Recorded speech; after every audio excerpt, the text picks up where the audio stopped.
Brought to you by the EveryDollar app. Start budgeting for free today.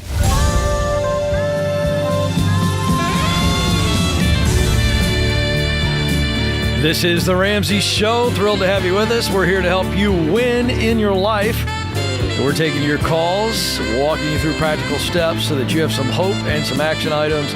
I'm Ken Coleman. Dr. John Delony joins me. Phone number is 888-825-5225, 888-825-5225. Of course, we'll take your money calls. We got the mental health relationship guy here, and I love to weigh in on some of that stuff. It's just so fascinating.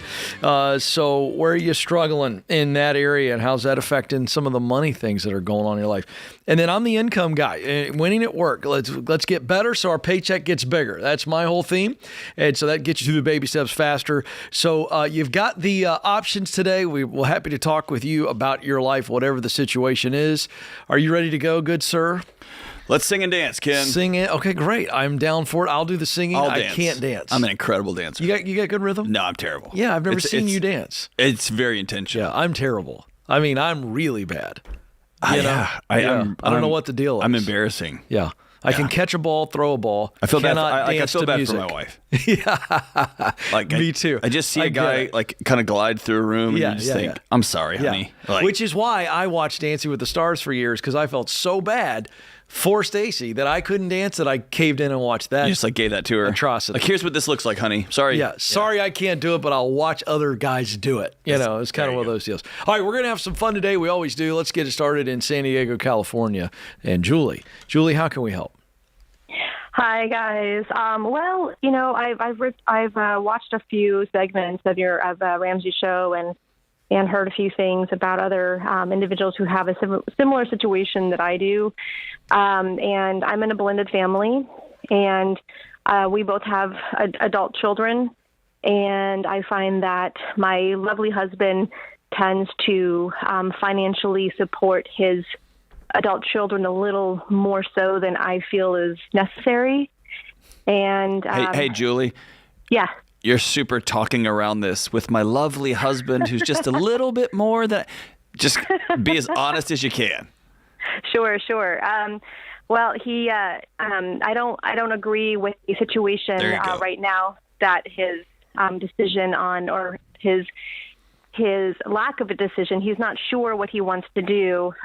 He's not sure if he wants. So his son recently got into a situation where he was schemed into opening up an Amex card, taking out $10,000. How he got this card, I have no idea. And then he's now in $10,000 in the hole with no job. And my husband feels like he needs to take out a HELOC or pull his stocks out to bail out his son. And how old's his son? His son is 21. Well, I don't see where the big mystery is on how he got an Amex card. They let 16-year-olds fill that crap out. So, let's get over the mystery of how he got the Amex card. He probably applied for it in 2 minutes. And let's call a little bit of bullcrap on the got the big scam. No, he didn't. He's a 21-year-old kid that ran up $10,000 on a credit card. Yeah. Now, here's where this gets tricky, Doc. We've got his kid, his boy, but I'm assuming you guys are joint finances, as we would teach and recommend, Julie. You guys are in the same bank account, so it's our money, not his money and my money. Is that right? We've got separate accounts. So because he has the house that we live in is under his name. It was his house prior to us getting married. Mm-hmm. And so we have everything. We share a lot of things, but we're both very open and honest with what we're spending our money on and if we need to help each other out. Okay, and so forth. What's the open, honest situation look like as it relates to this HELOC thing? Have you told him everything you're telling us, how you don't like it? And? Yes. And? I have told him, and I said if he decides to do that, then we need to sign a post-nup that belongs to him should anything happen between us. Yikes. Julie, what are you doing? Wow. A post-nup. Yeah. You can't triple stamp a double stamp. Here's the deal. You have to go all... You haven't fully been honest with him. Here's the deal. What? You don't respect that guy. You're married to a guy that you don't respect, and here's why. He has not incorporated you into his life as his wife. Y'all are two people who are dating, who got married, who are still living like, y'all living like college roommates. Right. No, I agree. You and your husband live like me and Ken do, except y'all share a bed. Whoa, that doesn't happen for me and Ken. But I got an uncontrollable shiver here. Ken, I'll Venmo Ken money if we go out to dinner. And if Ken bought something and I was going to participate, I would help pay for that. Like, you see what I'm saying? It's ridiculous how y'all have set it up and expect it to work united. So, of course, he's going to make his own money decisions because he's caring for his own money. Right. And you've lost respect for him, and he doesn't know that. You keep talking about this as money. Mm-hmm. And you're having a hard time being with a man that has adult kids, that is not letting their adult actions have adult consequences. Mm-hmm. And he's probably a dad who's a father of divorce who still feels some guilt, and he's still carrying on trying to duct tape over that relationship. Partridge in a pear tree. And you have to can I say something, too, to add to this list, Doc? I think that she's forgetting that she's a very different person than he is. And had they had kids together, they would still see differently on how they should parent. Absolutely. And so this is part of the issue too. Yeah. She's coming in with, well, I've got a past. My kids are older. His are older. And I think John's hit something here, Julie. But I think you've got to realize you guys don't see parenting the same way. Oh, no, not at all. And let me just say this. Stacy and I have only been married to each other for 26 years, and our oldest just graduated high school, and we're having conversations all the time about, as we look back on his 18 years, how very different we still see things. And we've learned how to parent on the same page, but rarely, John, are we on the same line. This morning, right? I said, I'm going to do X with my son, and my wife said, no, you're not. And I was like, well, I guess we're going to have. But here's the thing. Right. We have a context for that relationship. Yeah. You don't. How long have you been married to this guy? Yeah. We've been married for a little over 3 years, but together over 10. Okay. How y'all have avoided some of these harder conversations, I don't know. Did this 21-year-old live in your home 10 years ago? Yes. Well, 10 years ago, we weren't living together. We started living together in 2020. Okay. And then we got married in 2021. But still, he's 17. Yeah. Yeah, this is a weird deal. Yeah, I once you get into the post-nups and this is yours, but that's mine, you're in a whole new, your relationship moves to even thinner ice and it's already on. Right, Are there other things that he does that you've lost respect in? It can't just be this. No, it's not. Yeah, you need to be honest with him. Yes. Yeah. He sounds like a clueless husband who's plugging along, trying to keep his kid smiling, and that's not always the best gifts we can give our kids. But he doesn't realize that he's losing his wife. Right. Is that true? At times, yeah. I try to get over it, here and there because I. How's that working out for you? Just get over it. Well, it's a temporary fix. Yes. I can say that. So. Yes. It's a Xanax. It doesn't fix the problem. Right. And so I think you need to sit down and say, not you, I am struggling in this marriage. I'm losing respect. I'm struggling with this and this and this and this. And by the way, the money with your 21-year-old son is just the cherry on top of the sundae. But there's bigger issues in your relationship now. I feel like, John, this is old school define the relationship. That's like it, high DTR, school baby. style. Like they actually need to be married all the way through with everything. Like, that's the bigger conversation, Julie. That's what the doctor's telling you. And I agree 100%. I know you called about a $10,000 potential loan on the house and you just got a whole buffet of things you got to deal with. But I think that's the play. Thanks for calling us. We're rooting for you guys. This is The Ramsey Show.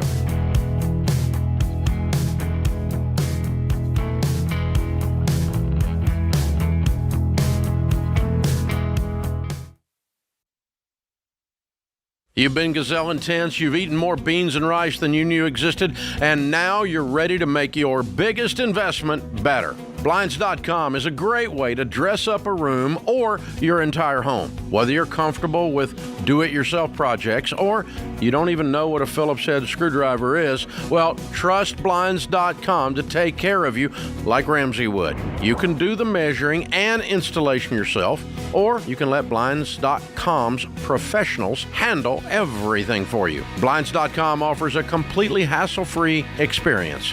Count on them to deliver stylish window treatments from premium brands without the premium markup. You'll never have to deal with pushy salespeople in your home just to get a quote. But you can count on free shipping, free samples, and a 100% satisfaction guarantee so that you can rest easy. That's why we've recommended Blinds.com for over 10 years. Shop Blinds.com right now and get up to 45% off. That's Blinds.com. Rules and restrictions may apply.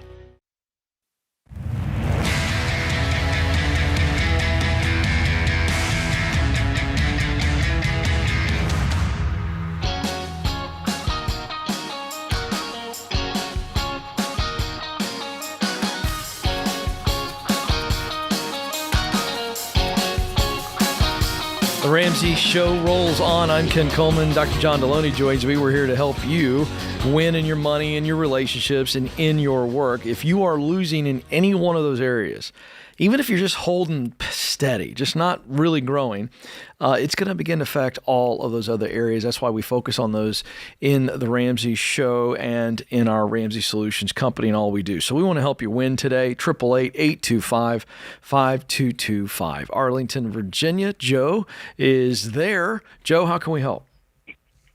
I was sitting there, I was talking to what's happening is I'm getting married in May 17th, 2025, and I've been talking to people about joining bank accounts with my fiancée. Uh-huh. And it's hit or miss with everybody. Everybody's like, get a joint bank account and then have your separate bank accounts. And let me ask you a quick question. I've been a big fan for a while, so. Yeah, let me ask a question on that. Are you saying that you're asking, should we join bank accounts now, as in we're engaged, or... Oh, okay. So this is not, you're not asking people what they think about joining a bank account after you get married. No, I was thinking about, if we're getting married, we might as well before everything comes out on the table. So I would tell you, I wouldn't have a job if everyone who got engaged ended up getting married. Okay. And I wouldn't have a job if everyone who got married stayed married. And so I would tell you, your impulse is right to absolutely join checking accounts, and the best, I can give you the data that says it's going to be better for your marriage long term, and it forces you to come to the table and join bank accounts while they're engaged. Oh no! That's I'm saying what he's married, asking. But I'm going to tell him, don't do it until you get married. Agree. Okay, good. I didn't know where you were going with that. I get what you're saying. Like we're going to get married, so we might as well do all this stuff up front. I would wait until you have that legal protection. Yeah. Before you start joining stuff up. Okay. Yeah, she doesn't know the extent. Like, I've been listening to you guys for the past year now, so, like, I paid everything off except my house. I'm like, I don't want her to know how much is in retirement yet. But why? What else would I talk to her about? Don't start keeping secrets. Well, I sold off my company about 6 years ago, and I made a lot of money and then put it in an investment, towards my retirement. So I was talking to her the other day, and I was telling her, that was the other thing. I was like, I want us to be retired by 55. And she just started laughing at me. And I forgot what she said. She said, you work too much and you like to work too much, and you're never going to retire. So but let's go back. Let's go back, because we didn't give you a chance to answer the real. Why do you not want her to know how much money you got stacked away? I've just been kind of weird about it. When I talked to other people about it, some of my predecessors, when I started my own company before I sold it, they were just kind of, don't let her know until it's done and over, till we're married. That's a cop-out. Yeah, that's nonsense. You just blame. Let me tell you what you just said to me. You just said, I said, why? And you said, well, because some other guys that sold their companies, they said not to. So it's all their fault, Ken. And whatever, bro. All they did was validate. They validated your own fear. So what is the reason for not telling her? I think last relationship, because we have, kids from separate parents. So the last relationship didn't go too well, and I wasn't married, so there was no legal obligation except my son there. So you think going into a new marriage with a bunch of money and a bunch of secrets is going to be the better path? No, you're right on that. That's like, man, my last diet didn't work out, so this time I'm just going to put pizza in the back seat all the time. Like it doesn't make any sense what you're saying. The only path forward is to be completely honest and integrous. I also get this. When you're first dating, how much money is in the bank? Let's just go there. And funds in my bank account, since I paid everything off. How much are you worth? Just total, bro. 1.3. Okay. And she has no clue of that. She knows a little bit. She just doesn't know how much I have in mutual funds, investments. How old are you? And all that. 36. Okay. That's a good chunk of money. It's not. It's not a bajillion dollars. And she already said yes without knowing how much money you got stacked. Right. So I don't know what your fear is. I mean, she's not a gold digger. Yeah. Right? Are you scared that she actually likes you? That might be the issue, too. Bro, why don't you just let her love you? Yeah, that's true, too. I think that's it. And That's the issue. I tell you right now, if you think you're better than her because you sold a company and made $1.3 million, you might as well just break this engagement off now before it costs you half of that, because you're going to lose it, because this relationship won't make that sort of ego, arrogant approach to love and connection and vulnerability. It won't make it.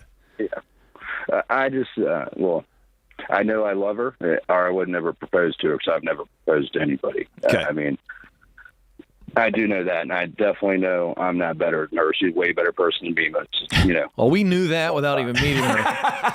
So, Okay. hey, here's what love looks like. Love looks like, this is all of me. Do you still love me? And you hope that they say that back. And you'll take that risk for the rest of your marriage. I would love for you to sit down and say, hey, I've got a surprise for you. I've kept this from you, but here's a surprise. I got $1.3 million in the bank. Yeah. And she's probably going to go, oh, yay. You want to go get some pizza? You're exactly probably right on that. Or stay inside and eat. That's the way she really So does. let's circle back to the initial question. Is she on board? I know you've been out polling people, and John and I are the latest people to poll. And quit polling people. Yeah, stop polling. Yeah, that's a good point. But by the way, we're honored to be polled. John and I love few things more than our own opinions. So that's fine.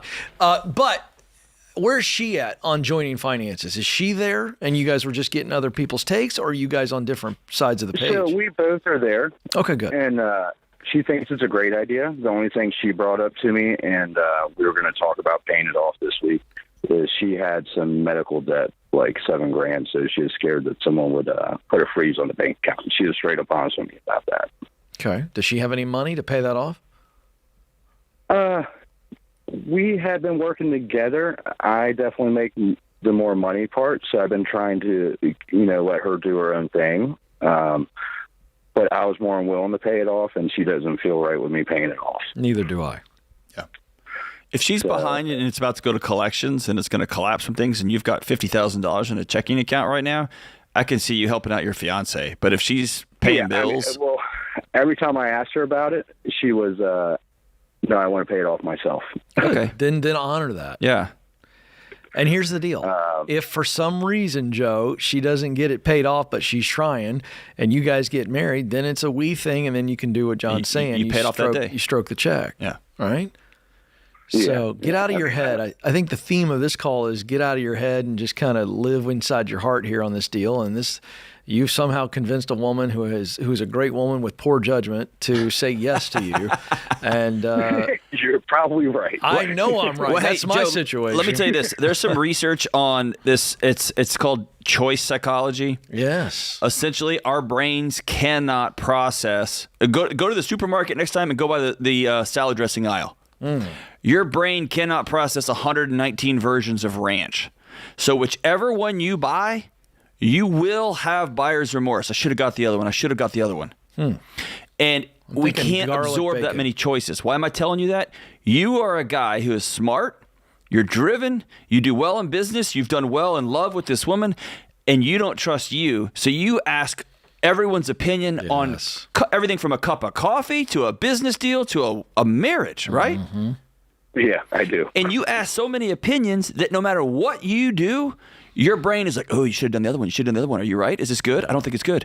And you don't sleep. That's a good call. I want you to have one or two mentors that you trust deeply, and I want you to begin to trust yourself, man. You've done well up to this point. He needs Fair. one of those old cloth bracelets that were hot several years ago, WWJD. We just changed it to Joe. Yeah, what would Joe do? What would Joe do? Right. Joe, you got a brain. I love what the doc's laying down, man. You feeling good? You ready to rock? Yeah. Good. I can tell. Don't join bank accounts until you're married, and that day, join it all up, take care of your debts, and you'll move on into the future. And tell her how much money you have, Joe. She'll be fine. All right, don't move. Couple quick messages, and we'll be right back with more of your calls. This is The Ramsey Show.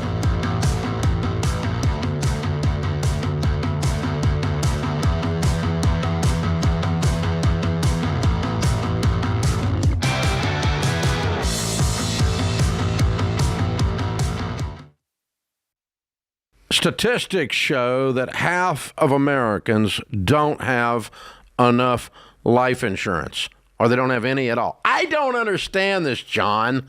Why don't people want to take care of their family? They think they're going to die or something? Well, I used to be one of those guys. I didn't even think about it. And one of my buddies said, hey, the only reason to not have life insurance is if you hate your wife and kids. And I immediately went and got term life insurance. That's a gut punch. And, you're telling me, and for decades, Dave, I've sat across people who've lost a spouse. They've lost somebody important to them. Me too. They don't know what to do next. Me right? too. I mean, you're going to have a crisis here. And, you got two options while you're sitting and talking to a young widow. She's concerned about how she's going to invest all this money properly and not mess this up, or she's concerned how she's going to eat tomorrow. That's exactly These are the right. two options. And take care of your dadgum family, man. Term life insurance can replace income, pay off debts, cover funeral expenses, so your family can actually have the opportunity to just be sad. Yeah. To just miss you. That's exactly what it's supposed to be. It's saying I love you to your family. Term life insurance. Jeff Zander and the team at Zander Insurance makes it easy and affordable. I've used them personally for 25 years. They're the only people I trust. Go to Zander.com or call 800-356-4282.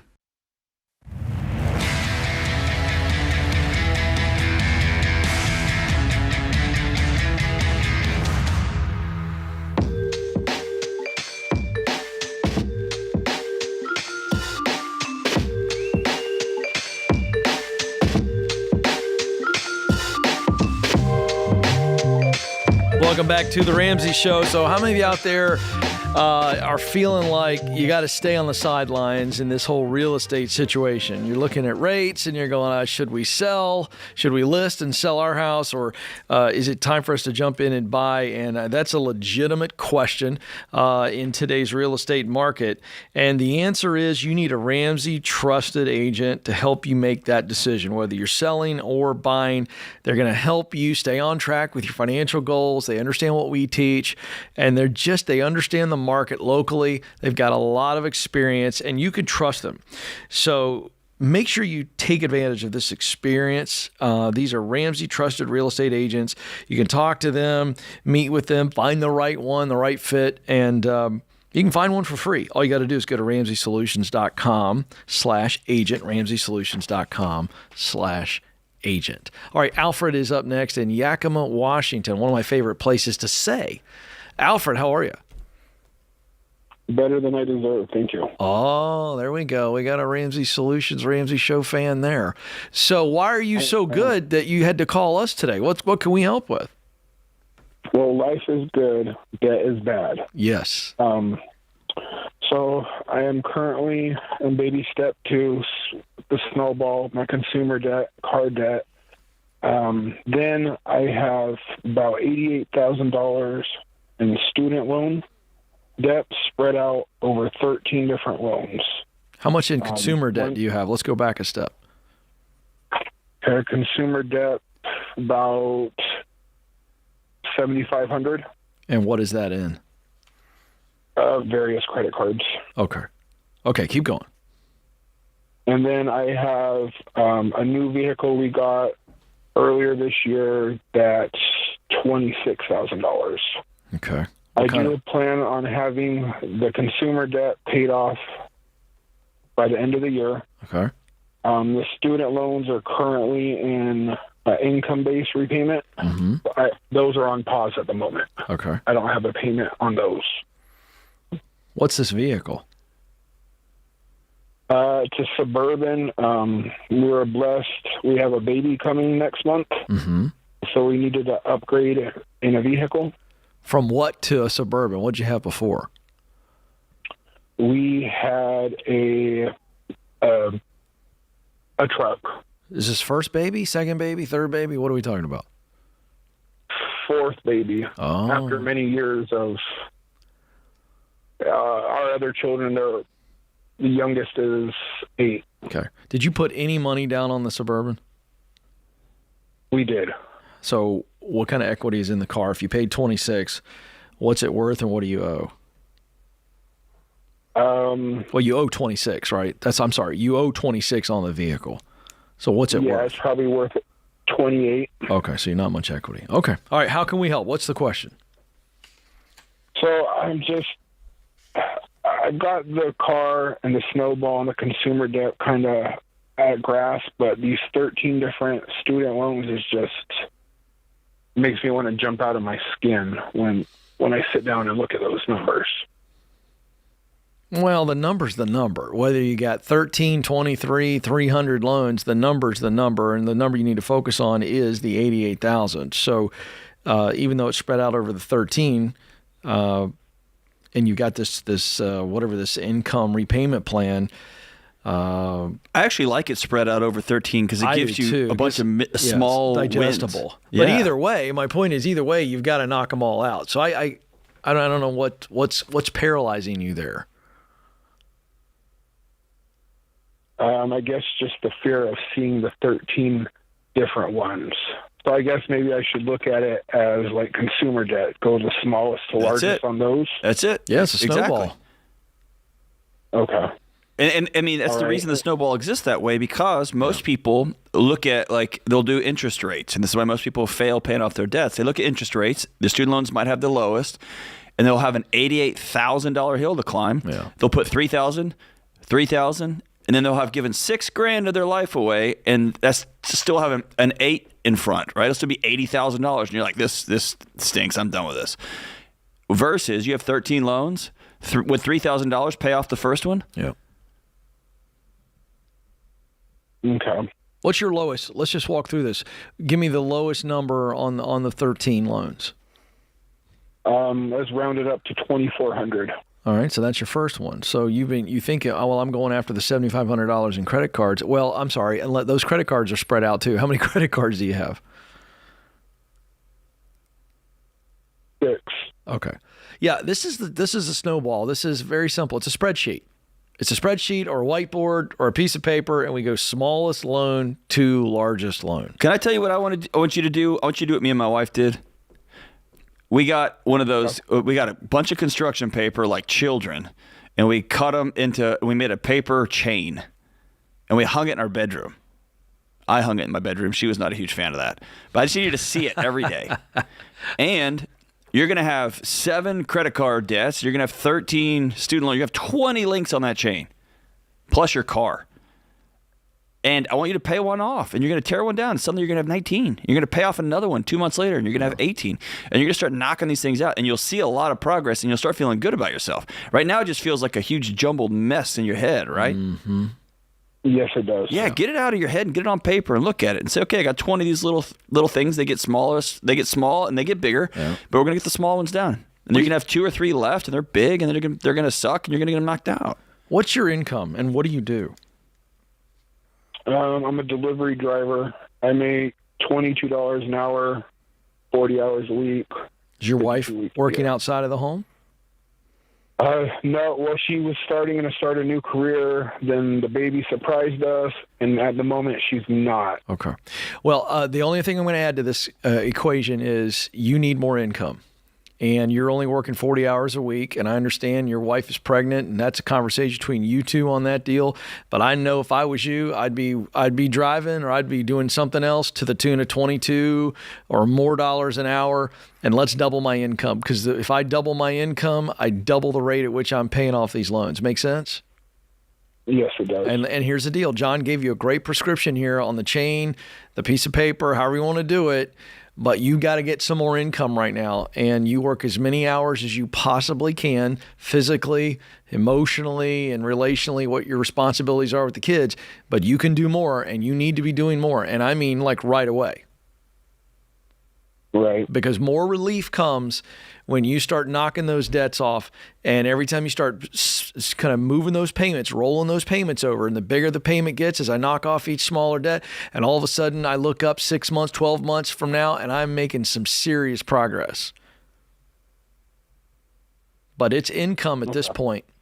And the intensity you need is the stress you're feeling. You got it? You turn that stress into, I can actually control my output and I can control what I go and earn. And so I'm going to focus on that and not be stressed by the payments. Got it? Got it. All right. You fired up or are you still overwhelmed? The motivation's there. Okay. Kind of taken back by the call, but the motivation's there. I want to, another baby. We got to start thinking about our retirement. We're almost 40. So there you go. I want you to keep these 2 words in your mind: little wins. Little wins. Little wins. Yeah. Nobody increases their bench press by just going really hard over a weekend. You lift weights every week, week after week after week after week, and you look up in 6 months and a year and 2 years, and you're much stronger. It's just little wins. You just got to keep showing up. Yeah, that's right. That's why, by the way, Dave came up with that concept that really took off, baby steps. Because what he figured out in such a genius way of listening to his audience many decades ago is this idea that I get that little win through a baby step because I realize I can do that. And it feels good. Feels good. I can pay off $1,200. I don't know if I can pay off $200,000. Yeah. Yeah. You can't just pay off $200,000. No. I pay off impossible. $200. Yeah. I'll pay off $700. I'll pay off $900. And then it just. That's right. Yeah. That's the magic. Good stuff. Alfred, hang in there, buddy. You're okay. We've talked to people with a whole lot less gumption and a whole lot worse situation than you, my friend. And you're highly motivated. You're a good dad. You're good hubs. And you're going to win on this deal. So stay with it. All right. You all stay with us. We got a quick break and we'll be right back. This is The Ramsey Show.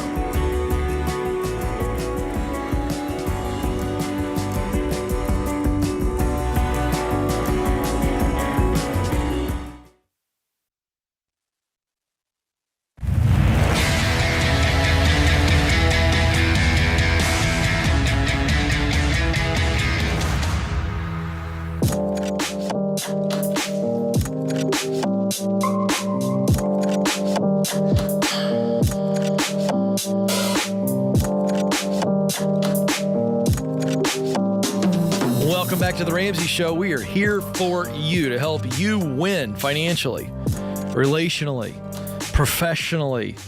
888-825-5225. 888-825-5225. I'm Ken Coleman. Dr. John Delony is with me this hour.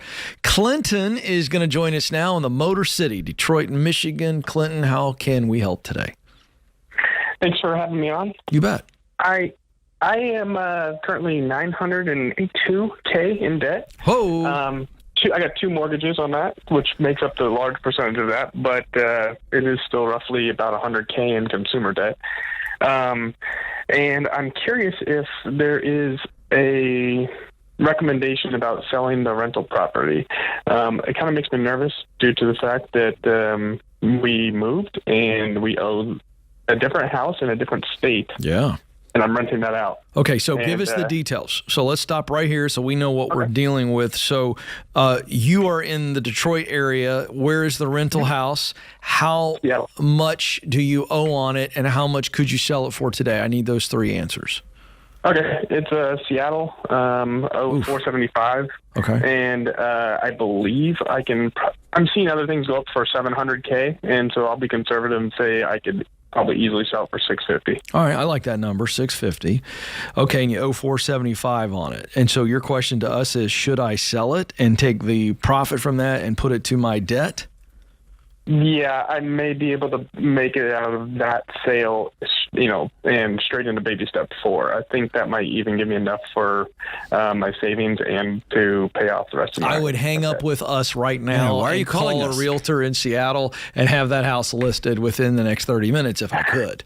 The question is because I have tenants currently living in it, and I'm not sure how that works. Well, tell us. What do you got? What's your agreement with them?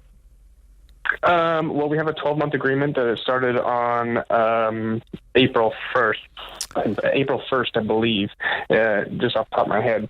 12-month agreement, and I told him that if he were to make his payments because he wanted to do 24 months, and I told him if he made his payments every month on time, then I would give him an 6-month extension, so that would put him at 18 months, and I wouldn't hike the rates on him. And then at the end of the 18 months, I would have to maybe just adjust for inflation or something like that.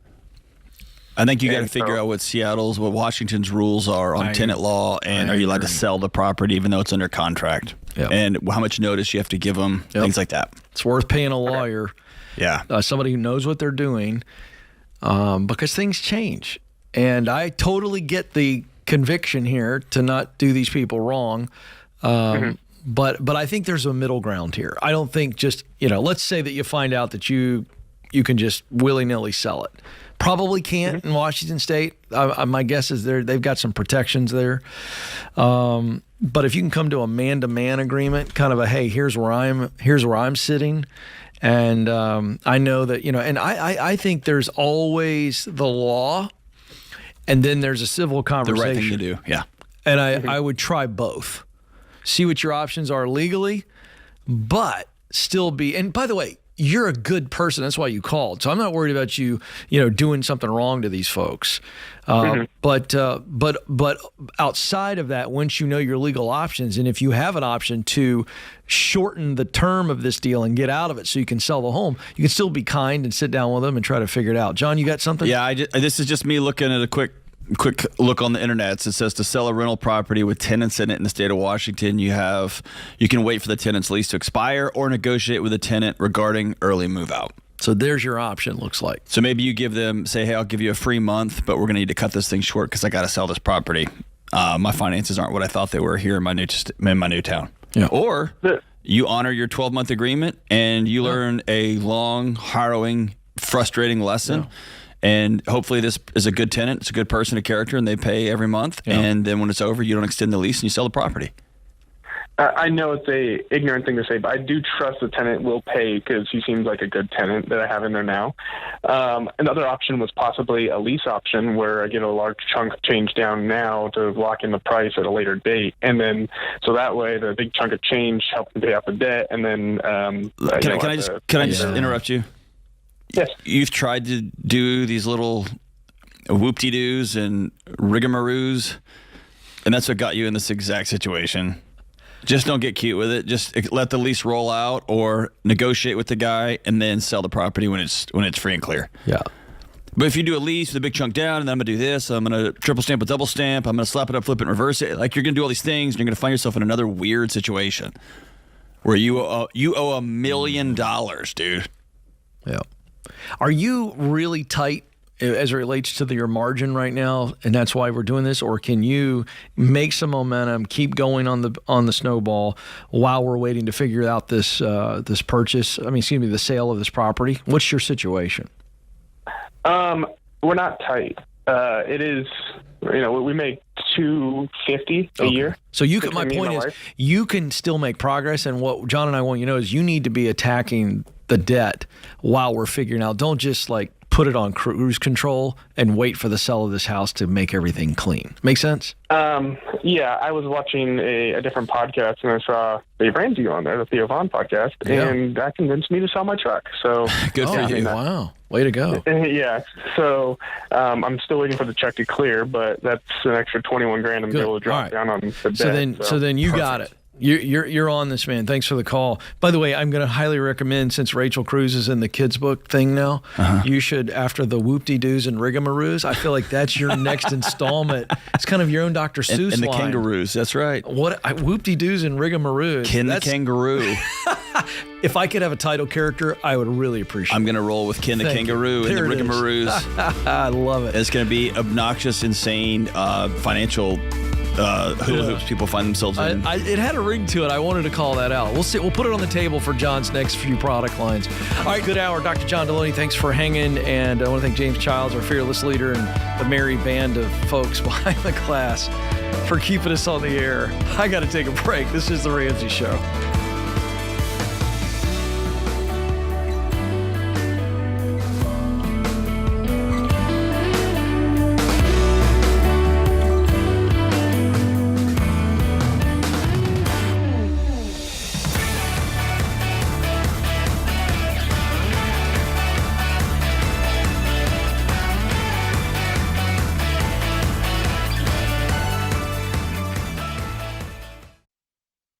You know, it doesn't take a degree in statistics to realize that this one stinks. 93% of undergraduate private student loans are co-signed. So when you're delinquent and drowning in private student loan debt, mom or dad or Uncle Joe is stuck in that financial stress along with you. But there is a way out.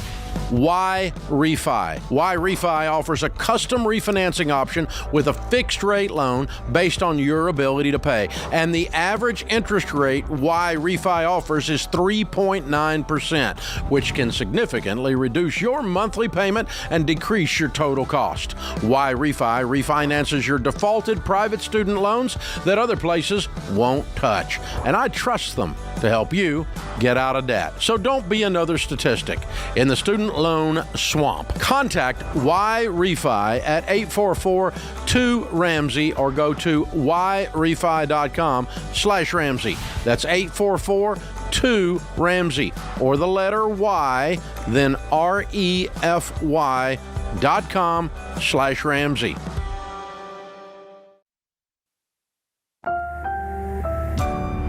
Brought to you by the EveryDollar app. Start budgeting for free today.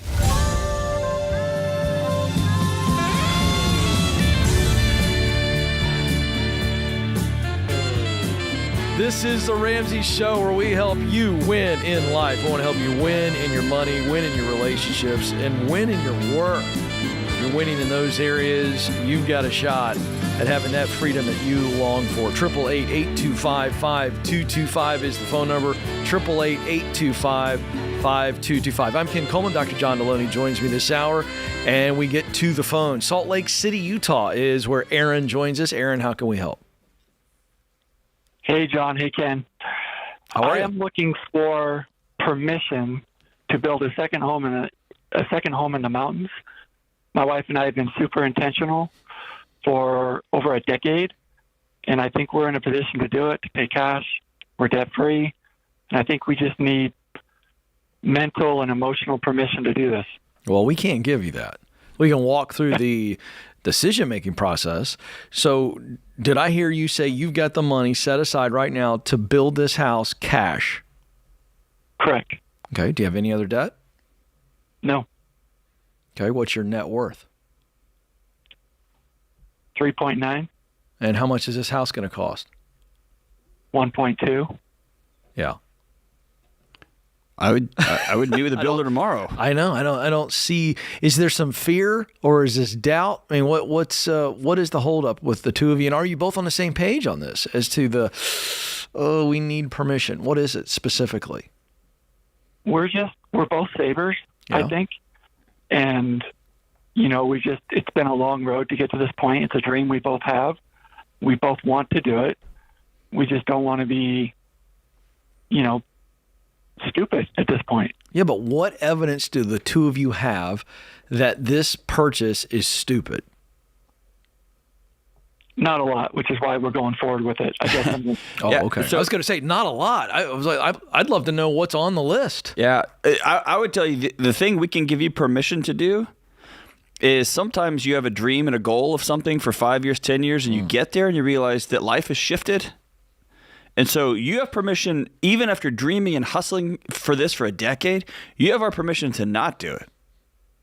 If y'all got here and you're like, you know what, we love having $1 million in the bank. It feels better for us, and we can just go rent an amazing 7-bedroom Taj Mahal in the mountains for a month, a year, if we want to. If that's the world you want to be in, go do that. Yeah. But if you want to build this house and you've been saving and you got the money, go build the house, man. Yeah. Here's a fun exercise. Aaron, why don't you guys just envision for a couple of days, just literally go, okay, you know what? We're not going to do this. We're going to just bank the 1.2. So what would you do with the 1.2 if we didn't spend it on the house? What would be your natural inclination? Put it back in the market, invest it. Yeah. And many years from now, would you be wondering about this house in the mountains, or would you be so excited with all the money you made off the 1.2? I would definitely rather have the house and all the memories and the proximity to all the things we enjoy. Then I think that's how I play this. Every time doubt starts to creep up in a situation like this, I would flip and go, okay, if I let doubt win here, I doubt whether or not we should spend the 1.2 because I think this is doubt. And I think if I start to doubt that, I'm going to go, all right, let's look at the alternative. If I don't spend it on something I've dreamed for, by the way, you guys have worked really, really hard. You sacrificed a lot too to get here, right, Aaron?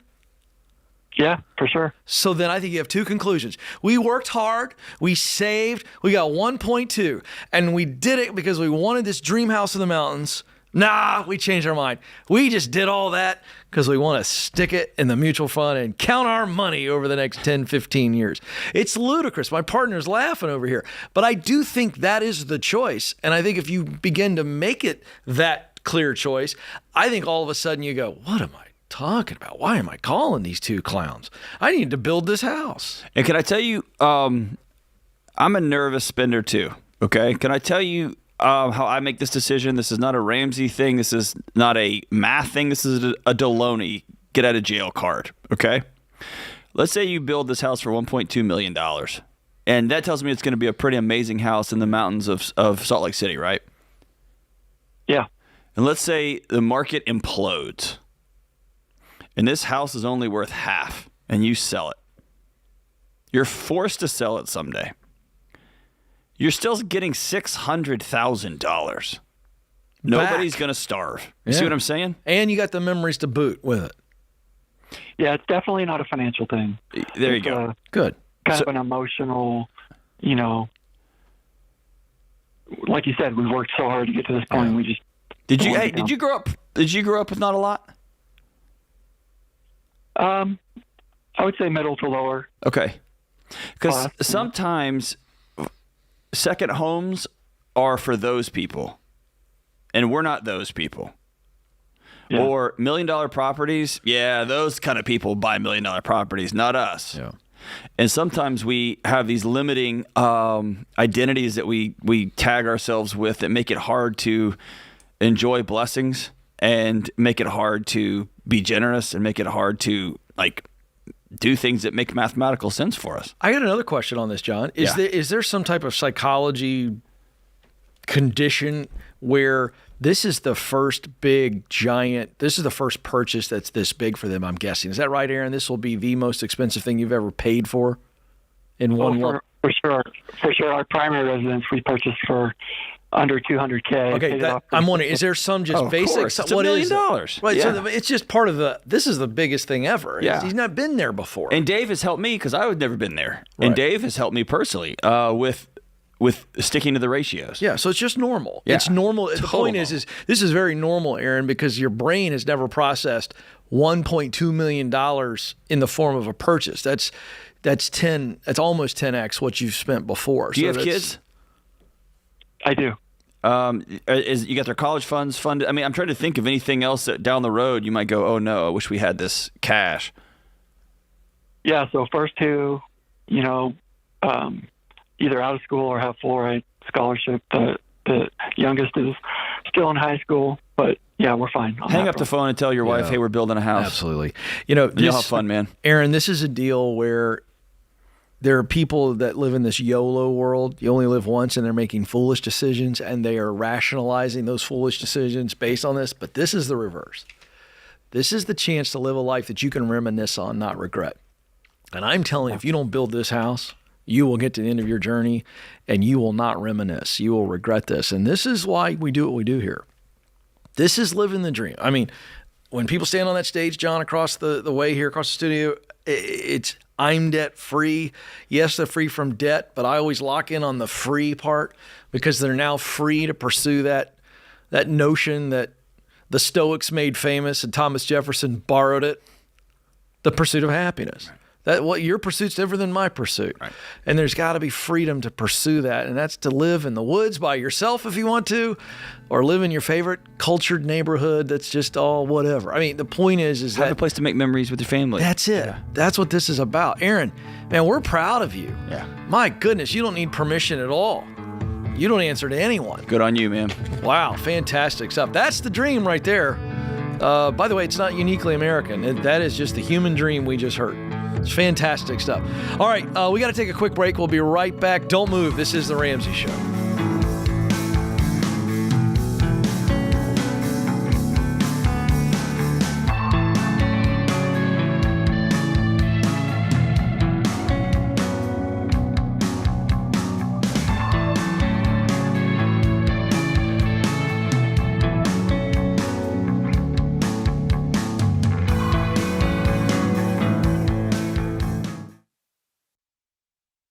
Hey guys, it's Rachel Cruz here to tell you about a faith-based alternative to health insurance that can make healthcare more affordable. Christian Healthcare Ministries. CHM allows members to share each other's healthcare costs, and it's as easy as 1, 2, 3. Step 1, choose the healthcare provider you want. Step 2, submit your eligible bills.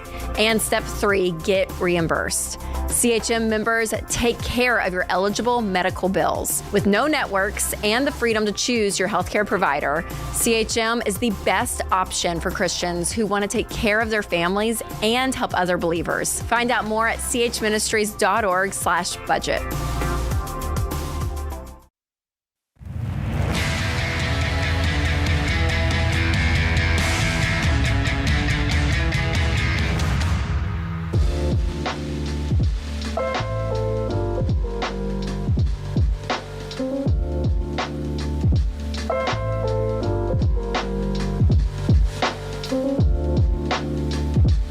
Welcome back to the Ramsey Show. So glad that you are with us. 888-825-5225 is the phone number. I'm Ken Coleman. Dr. John Delony joins us.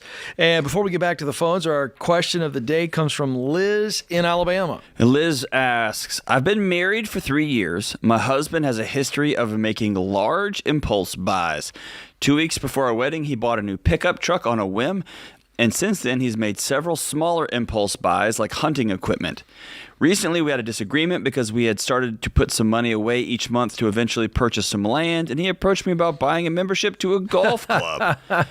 This would deplete the money we have saved and add a monthly membership payment to our expenses. I'm labeled as the bad guy and made to feel guilty when I give a firm no to things. We've had discussions about impulse buying, and I have tried very hard to make him stick to a budget so that we can continue saving for land while paying off debt and planning for children in the next few years. Do you have any advice for dealing with a situation like this? Oh, jeez. He's just a big old boy. Yeah. How big a boy are you, right? He's a toddler in a grown man's body. Yeah. Yep. Oh, it's frustrating, Ken. What do you think, man? Well, we have to retreat back to the budget discussion. You have a bigger problem going on, and I'm sure you can speak to his behavior thing, but I think in her situation, it's her husband. She can't be his counselor, his therapist. She's got to be his wife, and I think in this case, it's reminding him of the commitment that we made to the budget to actually say, we're going to buy some land. That's a part of our dream, whatever that equation is that they've laid out, the fact that they want kids, what's that going to look like? And she has to hold him to this shared vision that they've at least talked about, and it appears that he's agreed to. And I think that's the advice I'd give is go back there and go, hey, listen, I'm actually not anti-golf club. I'm not anti-hunting. I'm not anti any of these things. But each of these things is requiring financial resources. We have a limited pool. So I'm not trying to be, I feel like I'm coming across like this. I would just really own it and share the heart here. And I would hope that he could at least see and feel her safety issue there around money and ooh, I'm making my wife feel very unsafe. When I put her as the adult and I'm going to act like a child. Right. Right. Yeah. And he has a history of making large impulse buys. He's a toddler, right? That's what toddlers do. Right. That's what children do. And so man, Ken, you nailed it. I think sitting down and saying, I'm losing respect for you because you are making me responsible for all of our family's future. And when I said I do, and you said you do, we decided we're going to do this together. And it's not my job to be your mother, yeah. Right? Yeah. And I want to add one more thing. Liz, it's going to sound like I'm defending him. I'm not in any way. But there is a transformation that happens, and he may have to practice some new behaviors. He maybe has always been impulsive. That's just the way he rolls. And he's been married for 3 years. He's got to learn to how being a teammate works. And so he might say, hey, I need you to call me out when you see it. You get to choose, if you take that role on, you get to choose to not feel guilty. Just because he's like, okay, I totally forgot. Because somebody at work was like, hey, I got a golf membership. Would love for you to join us. It's going to help your career. And he comes home all excited. Sure. And you are the reminder, because that's the role you took on. Hey, remember, we got this shared vision. Yeah. Okay, you're right. Don't feel guilty over that. right? That's your commitment, right? And then if you ask him, don't ever bring me another thing ever to this house, well, that's going to shut him down, right? So we're going to do this thing together. And if you agree, you're right, I'm going to walk alongside you as you learn to grow up and you do it really fast. I'm going to choose to not feel guilty when I uphold the thing that we agreed on. And hopefully he'll carry his share of the burden as well. Yeah. Wow. Tough stuff, but it can be done. But you got to draw some lines in the sand, and appreciate the question. All right, let's go to Fairmont, Minnesota, and Eric is there. Eric, how can we help?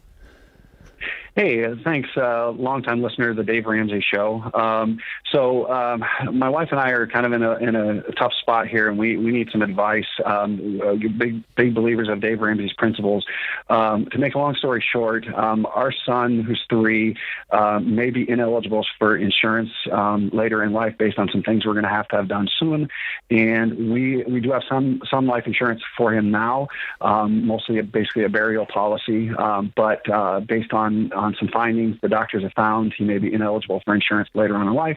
And so we are looking to see if we should get some additional life insurance for him. And if so, what's the kind of best product to get? Because, again, we're thinking about 30, 40 years down the road for him if need be. Okay.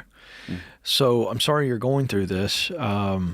What's happening? And do I hear you properly that they do expect a 30 to 40 year lifespan and beyond? Is that what you're hearing? And so that's what this would be for, is to buy it now and try to fund it now because he won't be eligible for it as he gets older. Is that what's going on?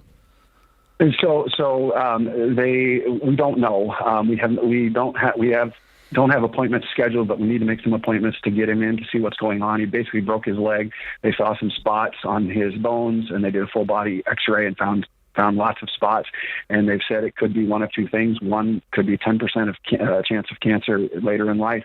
The other could be 100% chance, but they don't know until they do some genetic testing. And the insurance companies we currently have life insurance through have said that if we move forward with this testing, he could be ineligible, depending on what the results are, he could be ineligible for life insurance down the road. And so we wanted to know what to do. We do have a $20,000 rider on our term policy for him.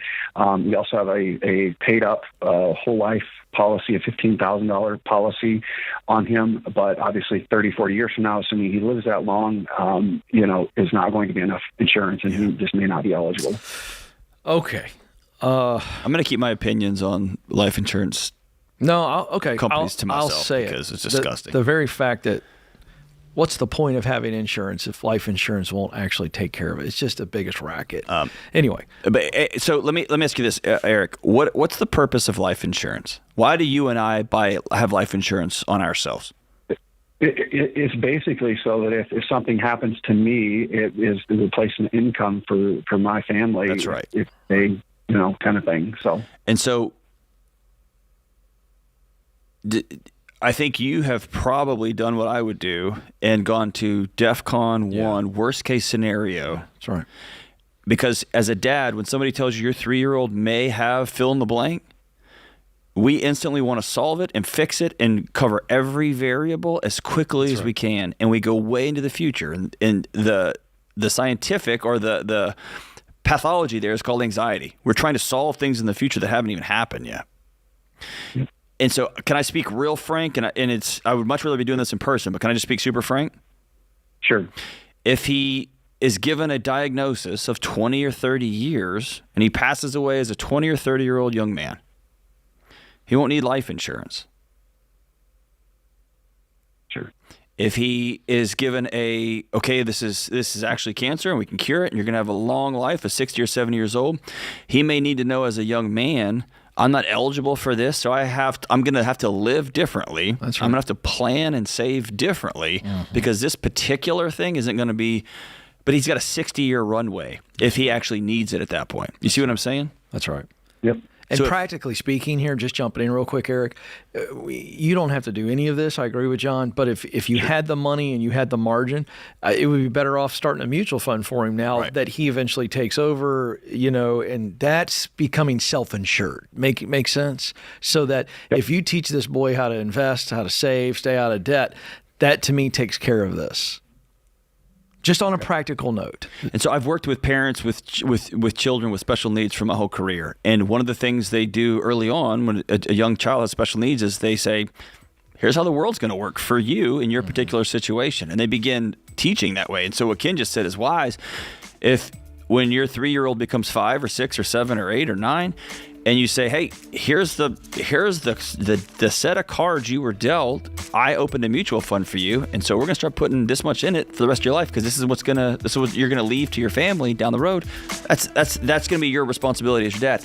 But I want to challenge you to stay present. That's right. Stay with your 3-year-old little boy and your wife right now in this moment, and let those things unfurl as they unfurl. Let those tests talk to you as they come out. Don't project into the future and try to solve future problems. It may be 10% that he develops something later, but it's 90% that he won't. That's what I'm hanging on to. This is The Ramsey Show.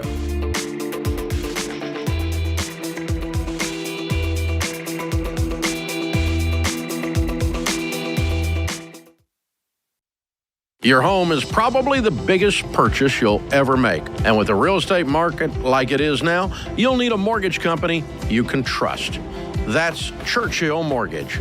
You guys, buying a home is not a button push. It's a process. It takes building a relationship with an expert who will dig into the details and give you peace of mind without busting your budget. Churchill is one of the highest rated lenders in the country, and they're Ramsey trusted because they do what's right for you. Go to churchillmortgage.com to get started.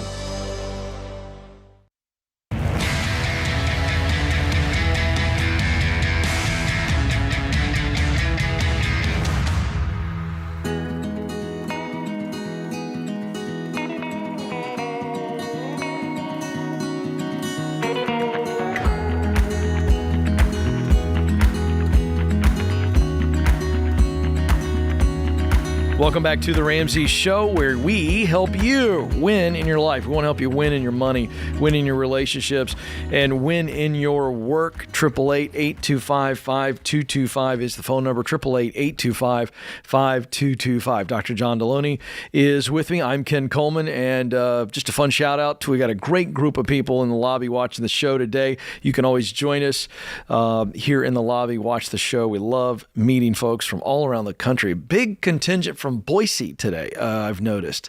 And by the way, I also was instructed that you don't say Boise, it's Boise with the I guess the soft S on that. So there you go. All right, Jennifer's up next in Findlay, Ohio. Jennifer, how can we help?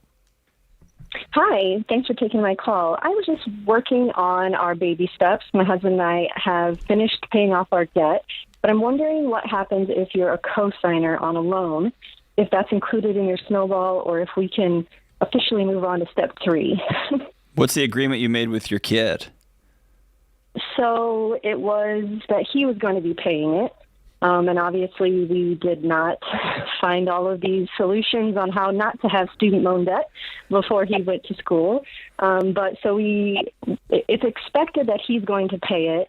I just don't know if that should be our next debt that we focus on, or, if we can move on and get out of that debt part of it. Well, you just answered your own question, didn't you, Jennifer? Well, what if he doesn't pay? I guess maybe that's where I'm feeling stuck, because... Do you think he's not going to pay? If he doesn't... I don't think he's the most responsible child of my children. How about that? Why'd you sign? How much did you sign for? It's about $25,000. How old is he? He's 22. He graduated in December. He has not found his real college job yet. Still looking for that. Is he living with you? But he's not. Are you still funding his life? I am not. Has there been a conversation about this? I'm sorry? Has there been a conversation between you and Dad with him about, hey, congrats, buddy, you got out of school. What's that repayment plan look like? What's the conversation been? Yeah, he's very wishy-washy about it. He's sort of like, yeah, I know, but he doesn't make any plans. Obviously, since he's just gotten out of school, nothing has technically been due yet. You get the 6-month grace where you should be paying it anyways. So I'm just concerned that we're getting farther and farther away, and now we're going to be on the hook for this money. all of those things are correct. And so here's, I guess I'm just wondering, like I said, we have everything paid except our house. Can you write a check for $25,000 right now? No. How long would it take you to pay that off?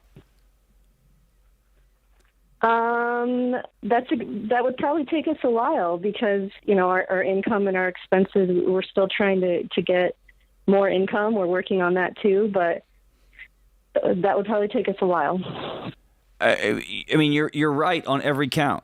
You signed for somebody that you knew didn't have integrity, and you felt bad as a mom for whatever reason, or a dad, or whoever signed for it. And y'all felt some parent guilt and some this and some that. And maybe he'll go to college and maybe he'll learn. And you kept signing because you have to do that every year, and you kept signing, and that chicken's just come home to roost, and you're on the hook for it.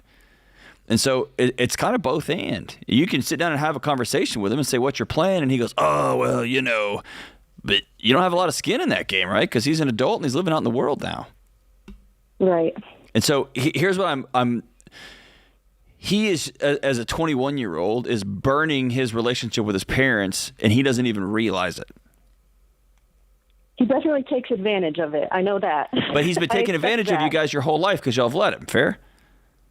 Absolutely. Yes. So it's one of those like excuses for him. I mean, yeah. So if you had $25,000, I'd probably tell you just pay the stupid thing off and have your lesson learned and never give him another penny as long as he lives. Y'all don't have that, and so the reality is y'all gonna have to put on your debt snowball probably. Yeah, I got to jump in. Or let it go to here. Default. I think you've had too nice of a conversation. It feels like you've had the same conversation that you had with this kid this whole life. Is that true? I would say I'm definitely more of the, mother hen, and my husband's definitely more of put the axe down and cut him off. And then I feel like I make up for that by being extra nice. Cause you I have feel to stop. So my point is I think that's a long-winded yes. You haven't had a come to Jesus conversation with this kid, have you? That would be a correct statement. Okay. Does your husband want to have it, since it sounds like he's the guy who goes that direction? He definitely would be the one that would cut him off and not even look back. Then let him let him do it. It's his strength. Let's just be honest. You're not wrong. He's not right. I'm just calling this out that he's kind of bent that way. That's how he is. So you got to go, oh, I need to go hang out with my girlfriends and do something while he has the heart. I got to remove myself from the vicinity. Like I can't even be in proximity because I don't want to come in as mother hen and stop it. So you got to say to your husband, I've blown it here and I'm taking responsibility for how I've done this. I need you to be the heavy here. And if he's willing to be the heavy, John, and you tell me if I'm wrong, but this is what I would do. It would be, the heavy conversation would be, it's not happening. We aren't going to pay this. You are going to pay this. We just signed up to back you up. You agreed that you were going to pay it. I'm not paying this. Now, we know that you're culpable for it, but again, we're not having reasonable conversations with immature 22-year-olds. And Ken, so just be real. The only thing I'll add to that is I'll take Ken one step further. Like your husband's not right. You're not wrong. I think you are. I think you see. I meant their personality types. Yeah. You've been bailing him out, and this is what happens, right? Oh, yeah. No question. How come you've continued to do that? Because I feel like he never gets a fair shake, and so I make excuses for him a lot. Oh, he's had a tough journey. How has he not got a fair shake? I feel like he's, always been in a situation where something has happened to him, and most of it probably is on him, but I don't see it that way in the moment. And then I make excuses like, oh, well, he should have known better, but he didn't know this time, so I'll help him do this. Or he should have made a better decision, but now he'll know for next time. But it's a lifetime of learned behavior. Yeah. It's just really, I feel very protective over him. So here's the analogy I would like to use. For his whole life, he's gone into the weight room of life, and mom has run in there and taken all the weight off the bar. Mm-hmm. And he's been lifting his whole life. And now when the world is looking at him, about to hit him in the mouth like it does to all of us, he doesn't have any strength because mom's taking all the weight off the bar. And at some point, you have to let him get strong in the weight room, and it's just hard. I'm going to add something. Yeah, I think this. it's the heart of letting him fail because you don't like to see your kid fail. That's and right. It is. But it's the greatest gift for him right now. Jennifer, I'm gonna throw something in here. This is just my personal opinion.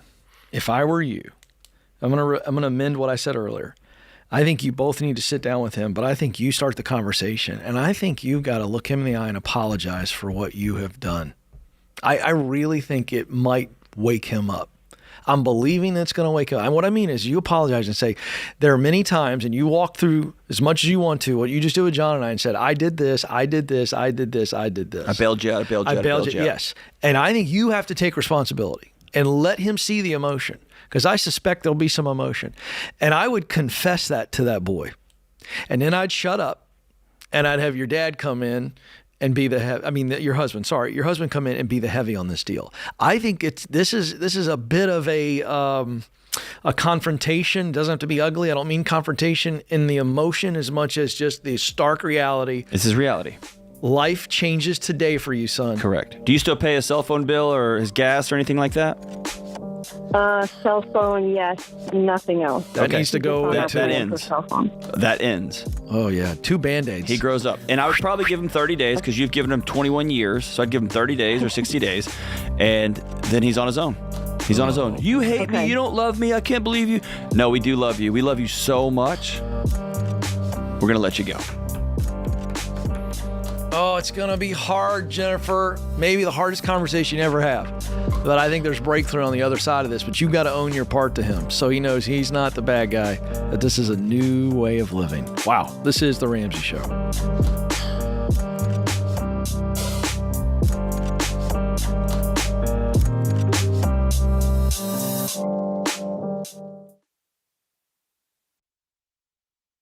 Hey guys, here's a quick math refresher. There are only 24 hours in a day.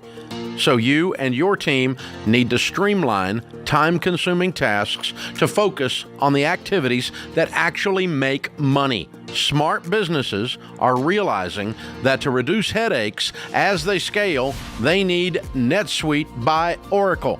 NetSuite is the #1 cloud financial system, bringing accounting, financial management, inventory, and HR into one platform. With NetSuite, you reduce IT costs because NetSuite is cloud-based. You cut the cost of maintaining multiple systems because you've got one source of truth. And you improve efficiency by bringing all your major business processes into one platform, slashing manual tasks and errors. So join the 37,000 plus companies, including Ramsey Solutions, that have done the math and are boosting their efficiency with NetSuite. And right now, download NetSuite's popular KPI checklist designed to drive the right behaviors for your business absolutely free at netsuite.com/Ramsey. That's netsuite.com/Ramsey to get your free KPI checklist.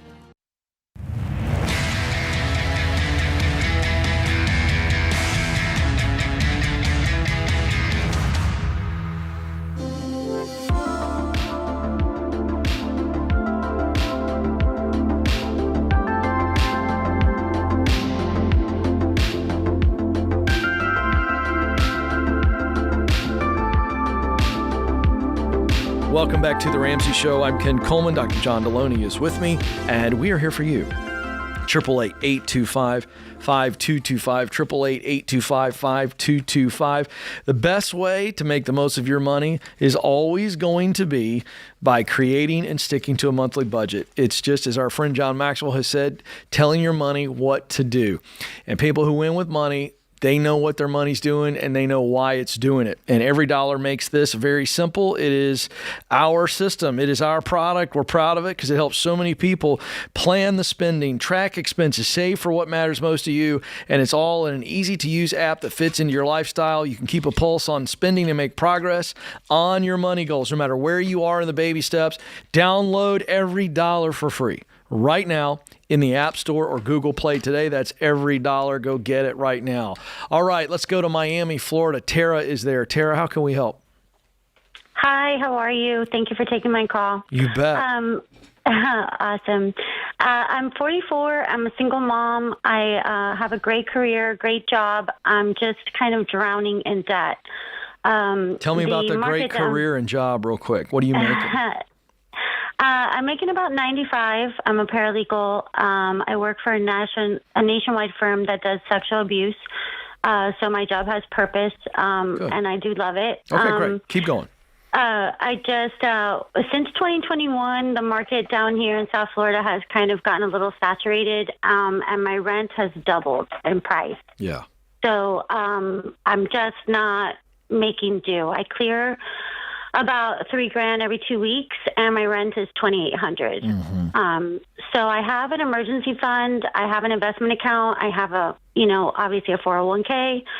I have life insurance, but I had to stop putting in the investment account because it's not adding up. And so I have now medical debt due to an accident, my car loan, and it seems like I keep having to live off my credit card. Are you familiar with our baby step process? Baby step 1, 2, 3, 4. Does that ring a bell to you?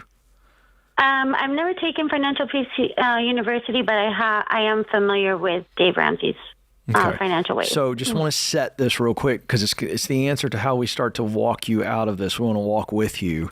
You said you have an emergency fund. That's baby step 3 for us. Baby step 1 is to get $1,000 in a savings account as a kind of a starter emergency fund. Is that what you were referring to? Just $1,000, or do you have more than that?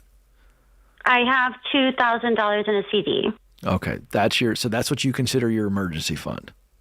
Yes, sir. Okay, so we want the money in a savings account, right?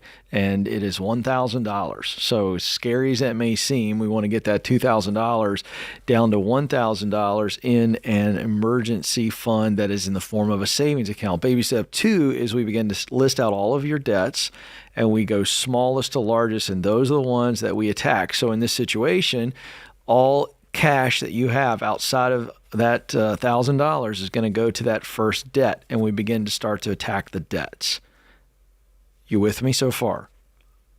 Yes, sir. What if you don't have enough money at this time to I'm getting there. Get there. But I'm getting there. But one of the things we would have you do is stop investing in your 401k. So now, what is that every check? About two something. I think it's either 240 or 210. I haven't looked it up. All right, let's just round it down to $200 for simple math. Okay, so that's $400 a month we just found. Correct? Okay. I mean, no, not okay. I mean, do you understand what I'm walking you through? Yes, I do understand what you're walking me through. Because we call investing 15% of your income. That's baby step 4. So baby step 2 is where we are right now. Okay. And so we've got to find extra money. We also have to cut expenses. So in Miami, the first thing I'm thinking is your biggest expense every month is your rent, correct? Yes, sir. All right. What other debts do you have? I have my car, which is around probably 11 right now. I have medical, which is about 8. Student loans, and then credit cards is less than 8. Okay. How many credit cards? I'm down to 2. Okay. So the way we would teach you is, and again, we're going to, by the way, you're a single mom and you're a hero. So at the end of this call, John and I are going to keep coaching you here. At the end of this call, I want you to know we're going to get you set up with one of our financial coaches. Okay, we're going to put that on us. We're going to take care of that for you, at least one session to where a coach can get really in the nitty gritty with you. Okay. We'll also put you through Financial Peace University. Right. We'll take care of it. That's right. So those are our 2 gifts to you. So you're not walking away with this phone call alone. Okay. Thank you. All right. Now here's what I want you to understand. We have got to fix your expenses because your income is pretty good and it looks like you've got a great situation for growth. So the issue is we've got credit cards and we've got rent that's way too high for your income, correct? Yes. All right. So do you have any extra time at all? I know you're a single mom. Do you have any extra time at all to pick up maybe some paralegal stuff on the side? Anything like that? I have, sir. I put my stuff on LinkedIn, Fever, Upwork. I've also tried outside stuff like Uber, DoorDash, walking other dogs on WAG. I also volunteer for a company called 4Kids. It's my passion. They work with foster kids, and I've asked them to hire me part-time. So I'm definitely looking for outside work. I just haven't I haven't gotten it yet. All right, well, just go get something. We're not looking for work that we need to really impress people. We're just looking for work we can do. So if you're working 20 hours a week at a Walmart, $17 an hour, whatever. My point is, you need to get serious about budgeting your time, and whatever time you have that can be put towards making money, go get the lowest hanging fruit for the most amount of hourly wage. Do you understand what I'm saying? That is, we just got to get some more income in. Could you do a roommate? No, my son just turned 13, and he really needs his own room. And my apartment's pretty small, so it's only in 2-2. Could you move out of the area and still be able to commute and not have it suck the life out of you every day? We've tried that. I got approved to buy, so we thought maybe a mortgage would be cheaper than the rent. But the issue down here is the assessment fees and the condo association. So yeah, please don't buy a house. Mortgage. Please don't buy a house. Do not buy a house. You can't afford to buy a house right now. Yeah. Yeah. We know that, but we thought it might be better than the rent. Hey, Tara, can I ask you just a personal question that has nothing to do with money? Of course. You're a court reporter? I'm a paralegal. A paralegal? Okay, paralegal. And you work with sexual abuse cases? Yes, sir. Okay. There's something called secondary traumatic stress, which is super, super real. And I've written on it. I've presented on it. I get it. And that's your day-to-day. Every day you go in and you go sit with hurting people. That's your world. And that's your gift to humanity, right? That and the kids, yes, the foster kids. Well, and then you go, you leave that and you go volunteer with foster kids. Yes, sir. And then you go look at your son, who's 13, and you say, it's you and me, bub, and it's ride or die. Right? Is that right? She's there. Yes, sir. Okay. Yeah, I got you. You're okay. You're okay. You're fine. Here's what I hear in your voice. Ken is pumping you up, and he's giving you the path, and you're so exhausted. Yeah. And your soul is heavy. Right? Yes. Okay. I want you to hear us. We love you. And you're going to have to take a break from the foster care thing for a while. Your soul can't handle that much pain while you're also trying to get yourself to a safe and stable place. And the world needs more of you, but it can only take what you can give. And you can't give what you don't have. And right now you don't have peace. Okay? So I want you to take a break from that incredible work you're doing and keep doing your day-to-day job. Yeah. The world needs you. But I want you to get some peace in your life so that you can go get those jobs, so that you can get this debt paid off, and then you can be free, and then you're going to be reckless with how you can help people moving forward. Hang on the line. We're going to get you squared away with these free gifts, okay? We love you. We believe in you, Tara.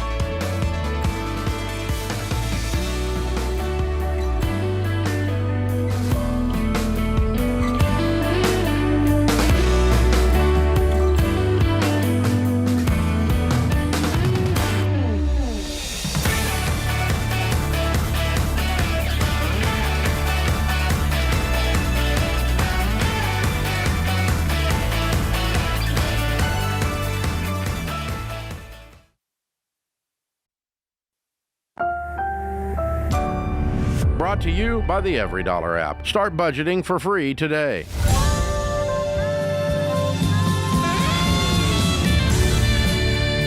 Welcome to the Ramsey Show, where we help you win with your money, win in your relationships, and win in your work. 888-825-5225 is the phone number. 888-825-5225. I'm Ken Coleman. Dr. John Delony joins me, and we are together for you this hour.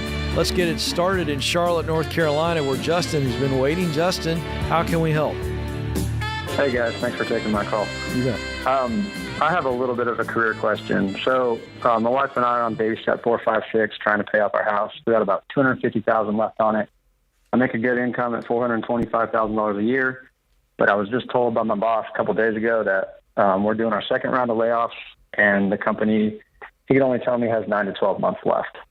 I don't know what happens after that. There could be something that saves us. But my question is, do I ride the ship down, which I've been told, I'm one of the few that needs to stay or should stay, or do I go ahead and try to find something else?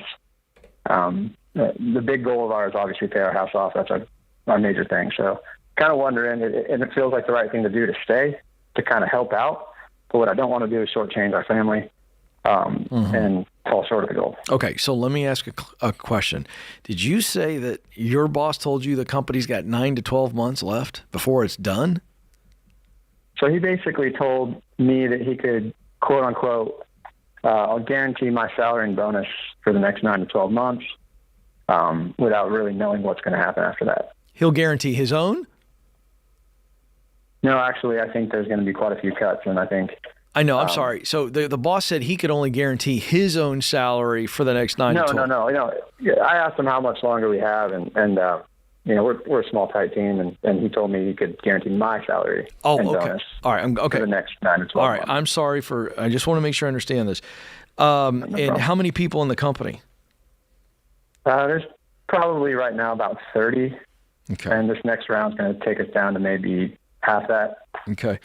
I will tell you, if it were me, I'm sure John will weigh in on this as well. If it were me, I would not feel any kind of sense of duty to go down with the ship. It's not your ship. I love loyalty. I really do. I'm not going to tell you that's a bad decision. I'm telling you, I would be starting today looking for opportunities to replace my $425,000. I would start today. Now, I could be fine with a both and, meaning I'm going to start looking, and I'm looking aggressively as though I've got to replace that in the next 30 days. That's how aggressive I would be. That's me personally. And then as you see what the market bears, you could say to them, all right, if I got another company that says they want me and I can make a nice move, maybe you ask for a 60-day start. So, hey, instead of starting in 2 weeks, this is my current company. They're struggling. I'd like to be able to help them. I mean, you can try some creative things there to ease the burden of you leaving, but you are on a ship that's taking a lot of water, and it sounds to me like it is absolutely going down outside of a miracle. And I would just tell you that's not your responsibility. No matter how good they've been to you, no matter what they've done for you, you've got to do what's right for you in a situation where you don't have any control over whether the company gets better or dies. Is that true? Yeah, I mean, for sure, yeah. I mean, I play a key role, but again, yeah, I'm not going to keep this place. John, what do you think? Well, I mean, I'm already sending out applications for you while you're talking. Yeah, that's right. I saw him. He applied for you 3 times. Yeah, I've already applied 7 jobs for you. You guys. Here's the thing. Ken said it. You've worked really hard for them, and they've paid you an excellent wage for your work. Yeah. That's the arrangement, and that's the agreement. And I think sometimes companies want to put the burden of, well, like, kind of, you owe us. And it's like, well, no, I've been doing my job, and you've been paying me for my job. And if your boss sat you down and said, hey, this thing's going down, and we're about to lay off 50% of our workforce. Mm-hmm. And when you have a small company, those numbers sound a lot more dramatic. They're about to cut your company in half. Yeah. And so if they did that, and he said, I am literally on my hands and knees begging you to stay, I'm going to do X, Y, and Z for you because I know it's scary for you and your family. Mm-hmm. But that's not what he's doing. He's like, bro, I need you, man. I need you. It's going to be... And, bro, I need you is not going to pay your electric bill when this thing's out. Yeah. Here's the other thing I'd like to point out, John. The boss saying, I can guarantee you 9 to 12 months. That doesn't feel like a guarantee to me. He can't guarantee that. He might change that tomorrow. He did say that. Yeah, he did say that he couldn't guarantee that, but that was likely the situation. So, I know, but likely doesn't pay the bills. Exactly. And so listen, you how much are you making again? $425. What do you do? I work for an investment company. Okay. I'm in their operations group. Yeah. How hard is it to get another investment job? Well, I mean, that's the thing, because over the last 5 years, I started as a construction manager and became a principal. I feel like a unicorn. So I think part of my question is, like, I could get a good income. I believe in myself, but all right, I'm kind of in a unique situation. Okay, so let me ask you this: How long have you been making $425? I just got this notch up a few months ago. What was the move? What did you move from? So I moved from probably about 375. Okay. And what before that? Well, that would have been like probably 250. Okay. So let's play about 150. Let's say this. Let's say you made 150 and somebody knocked on your door and said, hey, for 4 years, you get to live outside of the matrix. You're going to get to go to some fancy meetings. We're going to pay you almost $500,000. And then when this is over, you're going to have to go find a new job and go back to Earth. Yeah. You would have taken that deal every which way from Sunday, wouldn't you? For sure. Okay. And so having some perspective on this, you scratched off a lottery ticket with a group of guys that clearly don't know how to do business because they're about to be over, right? Right. And they paid you $500,000 for the ride, for the last little leg of the ride. That's amazing. And so you've been able to pay off everything you own. You're hustling to pay off your house, which is, you've changed your family's financial trajectory because you've been wise with your money. You don't have a bunch of Lamborghinis and Porsches, do you? No, you've done great. And so if you go back to $175,000, I see that as still winning in a really amazing way. Mm-hmm. You see what I'm saying? It won't be remember those days. And that's the way I look at my job right now. Yeah. If Dave Ramsey had said, hey, I want you to take 5 years off of your regular life and I'm going to transform your life. Yeah. And you and Ken are going to get to travel the country and speak and do all this cool stuff. And then you have to go back to the regular. I would have taken that job I would have taken that all the time. Yeah, right. But that's also a worst case scenario. And Justin, you live in a really good market. Charlotte's a great city. It's really popping, great job market. You said you're a bit of a unicorn. I would spin that into all of those things that make you a self-described unicorn, show you multiple jumping off points. And I'm going to give you my Get Clear assessment. I think it'd be fun for you to take just to kind of validate who you really are and help you with some direction. So I'm going to give you that with the book, Find the Work You're Wired to Do. That'll be helpful to you. But I would be moving quickly, like John said. I would move quick. We both said that. We're like, hey, let's go now. Let's look for stuff. And here's the deal.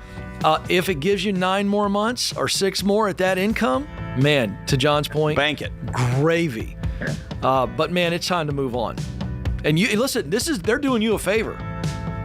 This boss, in the sense they haven't laid you off yet. No, it's the guy of integrity. Called you in and said, this is ending. Yeah, and he's like, hey, I got about this much time on the clock. He doesn't really know that, so I'd cut that in half. I'd say you only have about 6 months to make a move. Max. So I'd get after it pretty quick. Hang on the line. We'll get you the Get Clear assessment and the book, Find the Work You're Wired to Do. All right, quick break. John and I will be right back. Do not move. This is The Ramsey Show.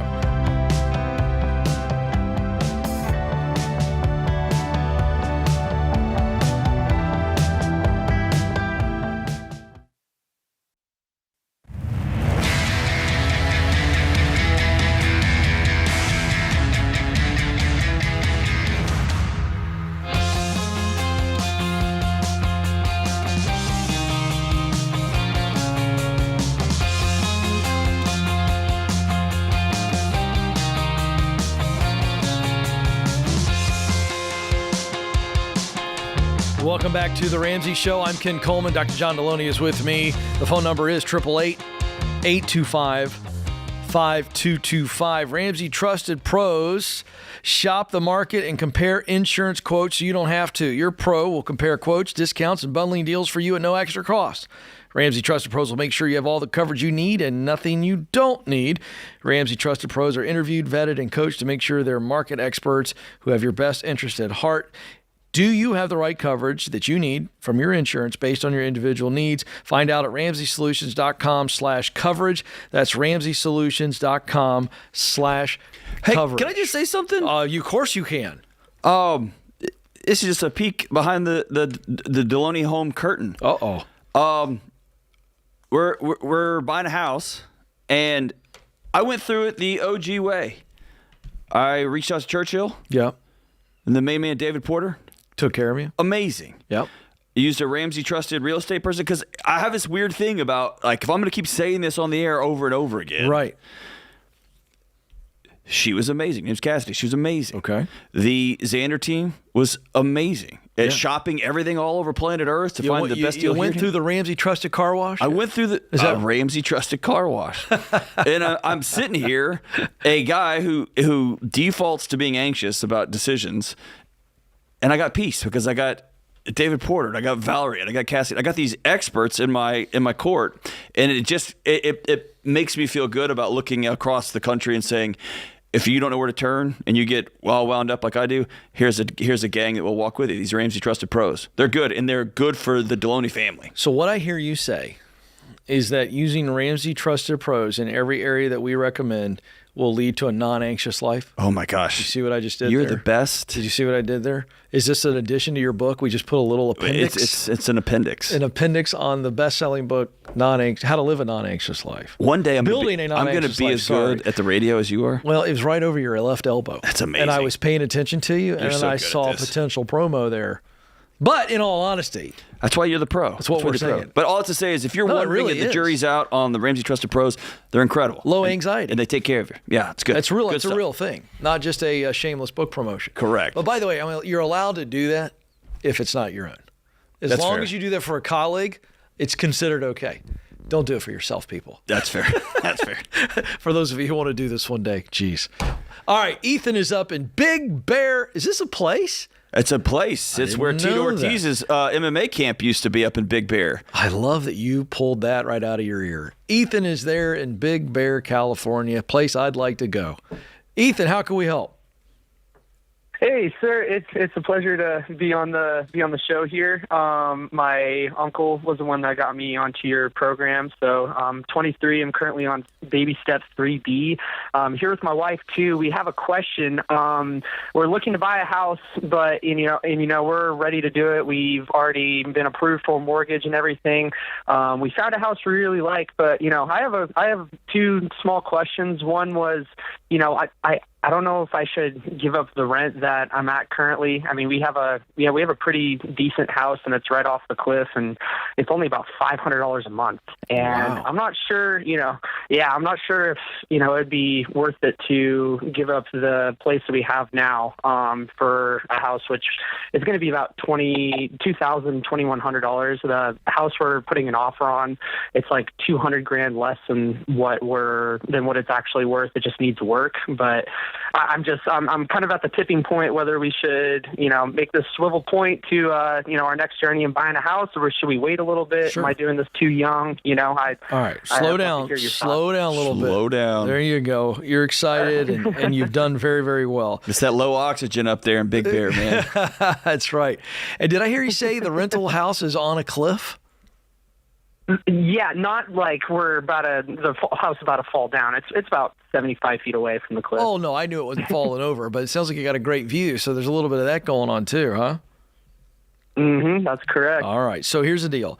What is your income, combined income or solo income? Combined income this year, it's going to be about $140,000. $140,000. And how much do you have saved for this house? Down payment. Down payment, we were looking to put down 5%. I've already have my emergency fund and everything. So okay, and you have no debt at all.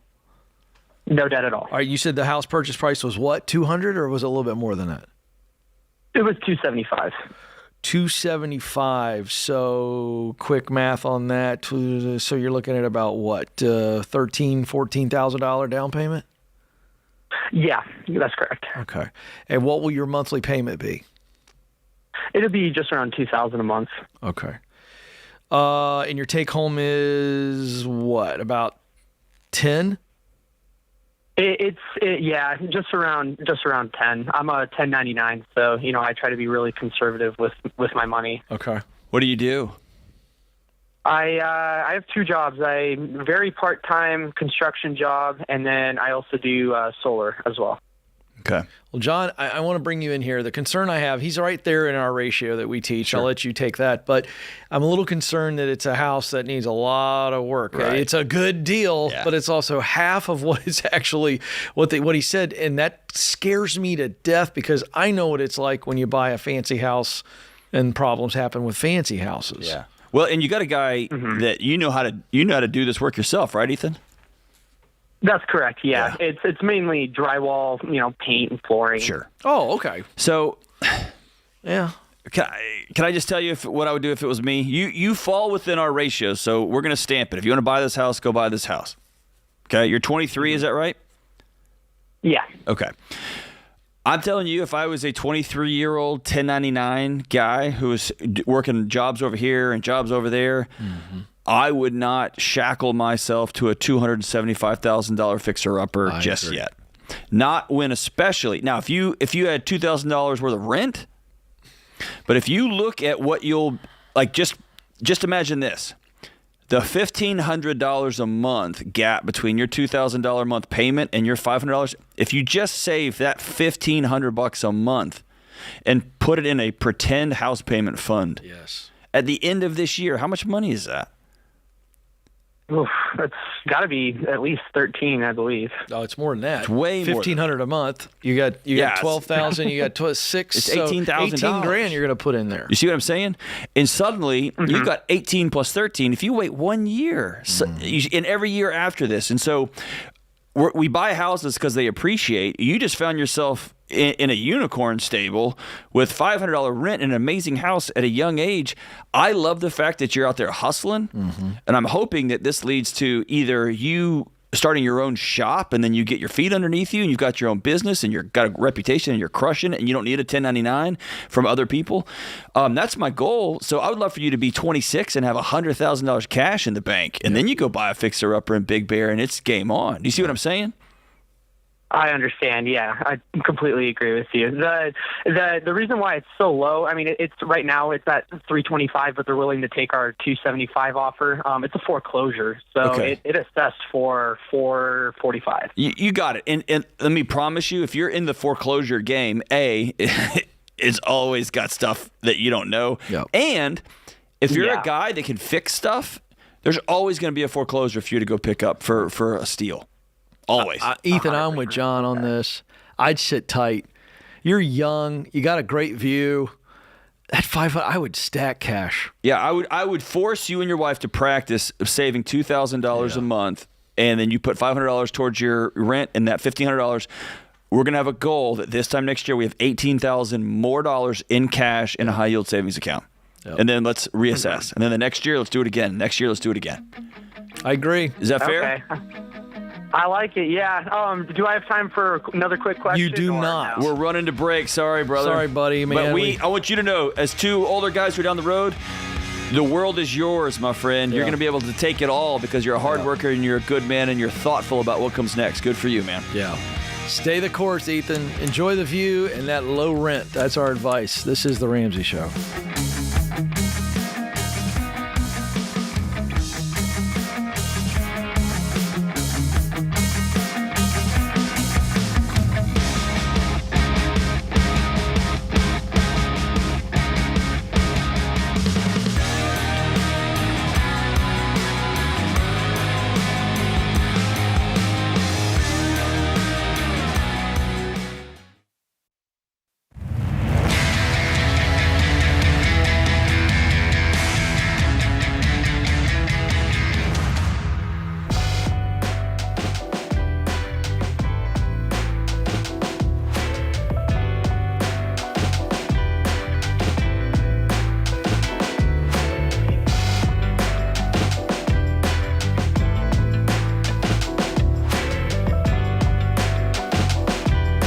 Welcome back to The Ramsey Show. 888-825-5225 is the phone number. I'm Ken Coleman. Dr. John Delony joins me, and we are here for you. Let's go to Austin, Texas, and Walter is joining us there. Walter, how can we help?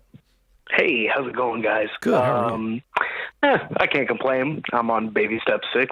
Hey. Excellent. Well done, sir. Let's not just move by that too quickly. How long did it take you to get there? Well, I'm 34. Wow. So, about 34 years, I guess. Okay, I see what you did there. Reason for my call, I've been a police officer for about 8 years now, and it's been really good for my family financially, but everything else has been really difficult. It's taken a lot of toll on my family, on myself, both mentally and physically.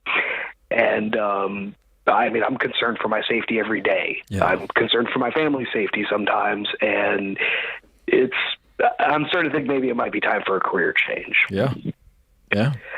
Well, I grew up in the home of a police officer. I know that world. And I remember my mom asking me as I went off to college, please don't do that. Because every day my husband went to work and I didn't know if he was going to come home. So I got that. I got it through and through, man. And I spent my career walking alongside you guys. So what do you think you want to do? So when I was in the Army, I was a crane operator. And when I got out of the Army, I worked in logistics for a pretty large company. It was a good job, but I was young. I didn't really know my worth, and they were underpaying me. I didn't see a way upward. And a friend of mine from the Army became a police officer, and he was like, oh, it's great. You know, we get like 300 hours of PTO a year. You get a pension. And I was like, cool, sign me up. He left out the part where people try to kill you, people hate you, they spit on you. Yeah, been through all of that. Right. And I got an offer from a friend of mine who works for a security technology company to do project management. And I looked into it. I had a lunch meeting with his director. I think it went really well. My biggest concern is, as a government employee, I have civil service protection and I have a pension, and those are kind of difficult to give up. I have a 3-year-old and a 7-week-old, and I've got a mortgage.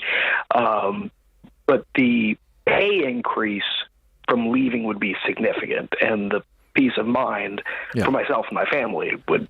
All right, let's jump into the fear first, and then we'll talk about your future. Okay, the losing the pension and all of that stuff. You're talking the time you've served up to this point? If you walk away now, you get nothing. Is that what I'm understanding?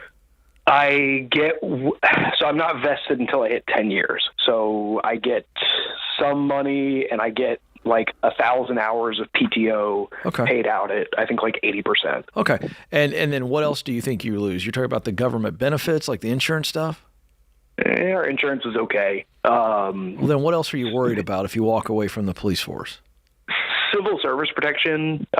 It's nice to know that I'm going to have a job pretty much no matter what. Okay. So let me address both of those right away. First of all, Walter, you're going to be fine. All right. So I would not put my life in danger, keep walking through the stress and all of the things that led up to you calling us today, where you've already decided I need to walk from being a police officer. I wouldn't gut that out for 2 more years, all for a pension. You're going to make really good money, whatever it is that you do. And by using our principles and investing and saving, you're going to be fine. So you aren't doing anything stupid by walking away from something that is reached its end. It's killing you. It's killing you, and it may end up. So let's be really clear about that, okay? So I'm going to show you a path forward, and we'll walk with you on this process. But you're not walking away from anything amazing, okay? You served, you protected, you did it well, and now it's time to move on.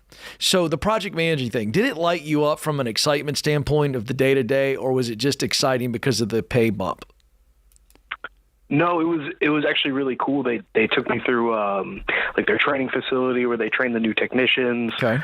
I actually like working with technology and computers. Good. And I enjoyed managing people. That was one of my favorite things to do in the Army. Perfect. As an NCO. Perfect. So project managers, this is what I love about this. Project management is an opportunity to do people and process work. And sounds like you did some logistics before, and the technology piece and the leadership piece from the military. So that's what I want you paying attention to. It does what can I do going forward that I can use my skill set. You've got some people skill. Sounds like you've got some process and logistics skill. How can I use that to do something I really, really enjoy? That talent to do something I enjoy. And I think that's the key for you. So if it sounded exciting to you and it combines some of the stuff that you're past up to this very point, you can say, I've been really good at this, Ken and John, and I've always enjoyed doing this. Right? And if we can see some evidence from your past work in future opportunities where you go, I know I like that work, and I know that I can knock that out. I know I've got the chops. That's a simple way of going, all right, now I see what my options are. So are you leaning towards this project management situation, or are you still kicking the tires on other things? That would probably be, I think that would be the best fit Great. for What's my the skill income? set and what I like to do. They told me, since I have never officially been a PM, they probably start me out at about 87 to 90. Great. What do you make now as a police officer? Not including overtime, I want to say about 76, 77. Okay. So nice bump, but what's the future look like? You get into PM, and what does that look like? Oh, my buddy who works there, he's been trying to get me in as a senior PM there after 4 or 5 years, and he's already making 125. Come on. And I will tell you, John, that I believe that project managers have a great opportunity to go as high as the C-suite if they want to, because of the collective skill set and experience. That's right. As you keep growing, I just think project management is one of the most versatile careers. I agree. To set you up for executive leadership. The call out I have for you, can I challenge you on one thing, Walter? Yeah, of course. You're a guy that have you been working nights or working days? I worked nights for about 4 years. Okay. I'm on days now. Okay. So are you working 12s or 10s? Eights. Eights. I'm a detective. Wow. Okay. So you're a detective. I'll just He'll make a great project manager. Yeah, you're going to make a great project manager. In fact, you're going to have to back it down about 30%. You're going to make everybody crazy. My dad was a detective. Trust me. Here's the deal. You're a veteran, correct? Combat veteran? No. Okay. I served, but I didn't deploy. Okay. You're a veteran. You're a police officer who's been running nights, running days, running all sorts of ups and downs and sideways for the last 12, 15 years. Here's what I want you to hear me say clearly. You're going to take this new job, and Walter will go with you. If you need to go see a counselor to process some stuff you've seen and experienced, please go do that. This new job will not save you. If your marriage is messy right now, you being home more might pour gasoline on that fire. If you're worried about the health and safety of your family and you're watching the news all day, every day, and you've just reached a boiling point, I need you to go talk to somebody, because Walter's going to go with you to this new job. Okay? Yeah.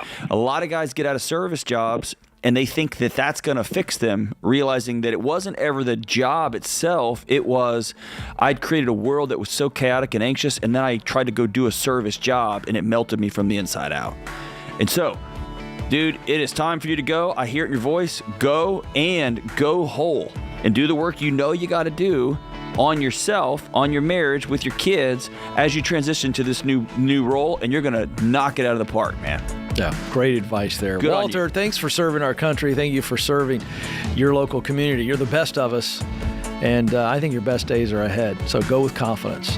This is The Ramsey Show.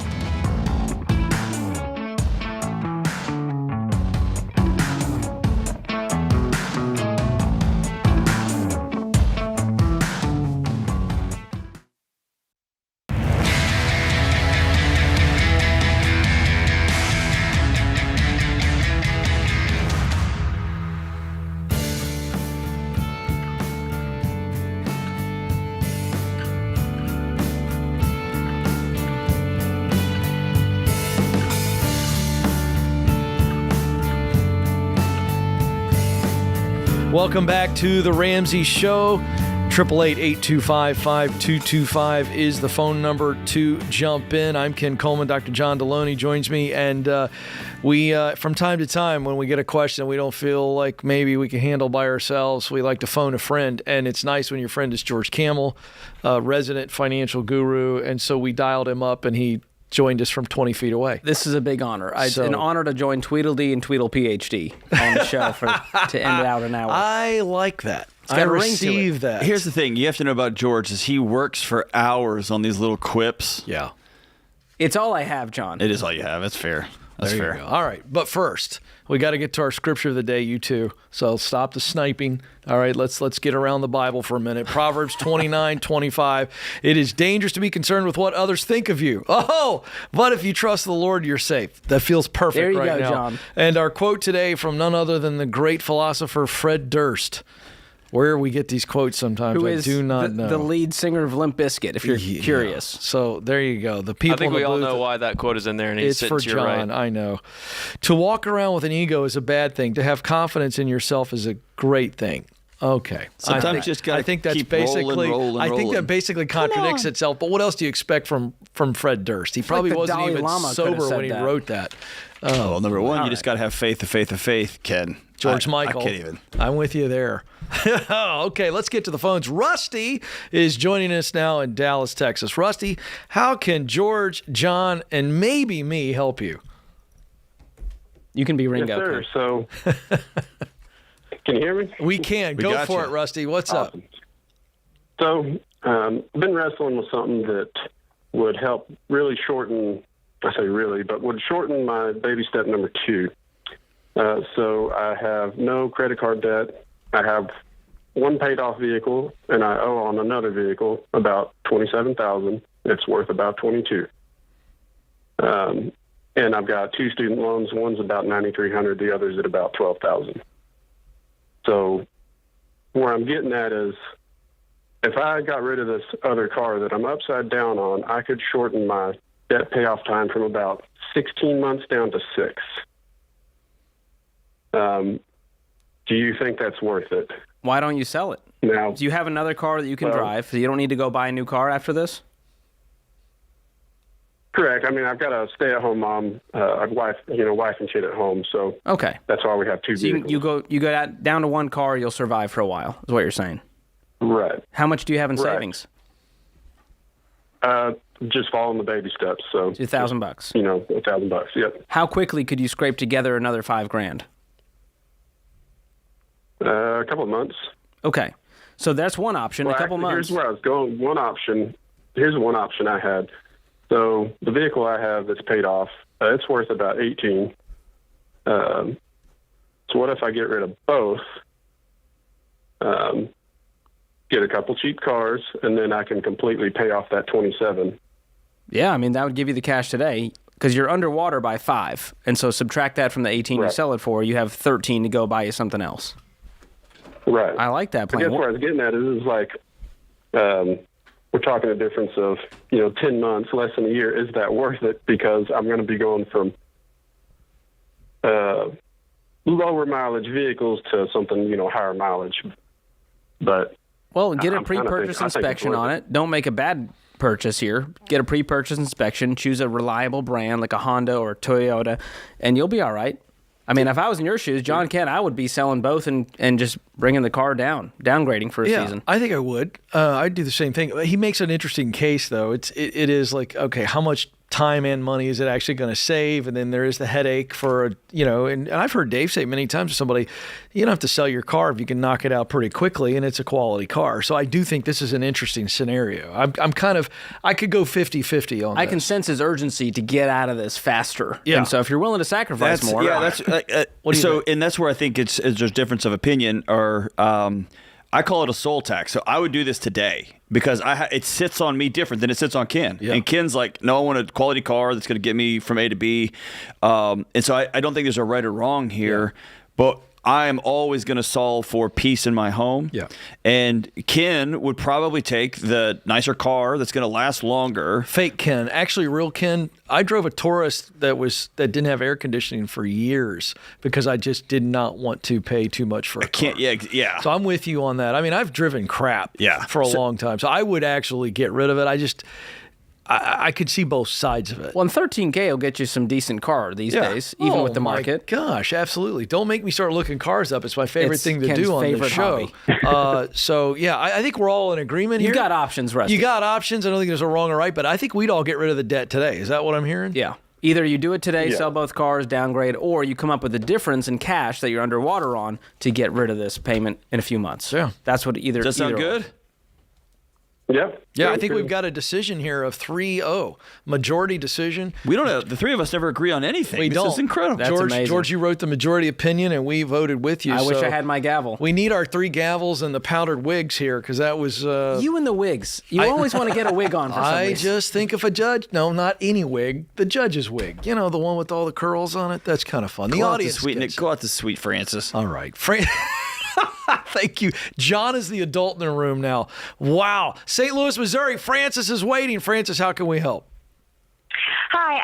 Thanks for taking my call. I was calling to get help settling collections. We're trying to go through the baby steps, and we've been hung up on this one that's in collections because they're not willing to work with me. What do you owe in collections? Well, and that's the other.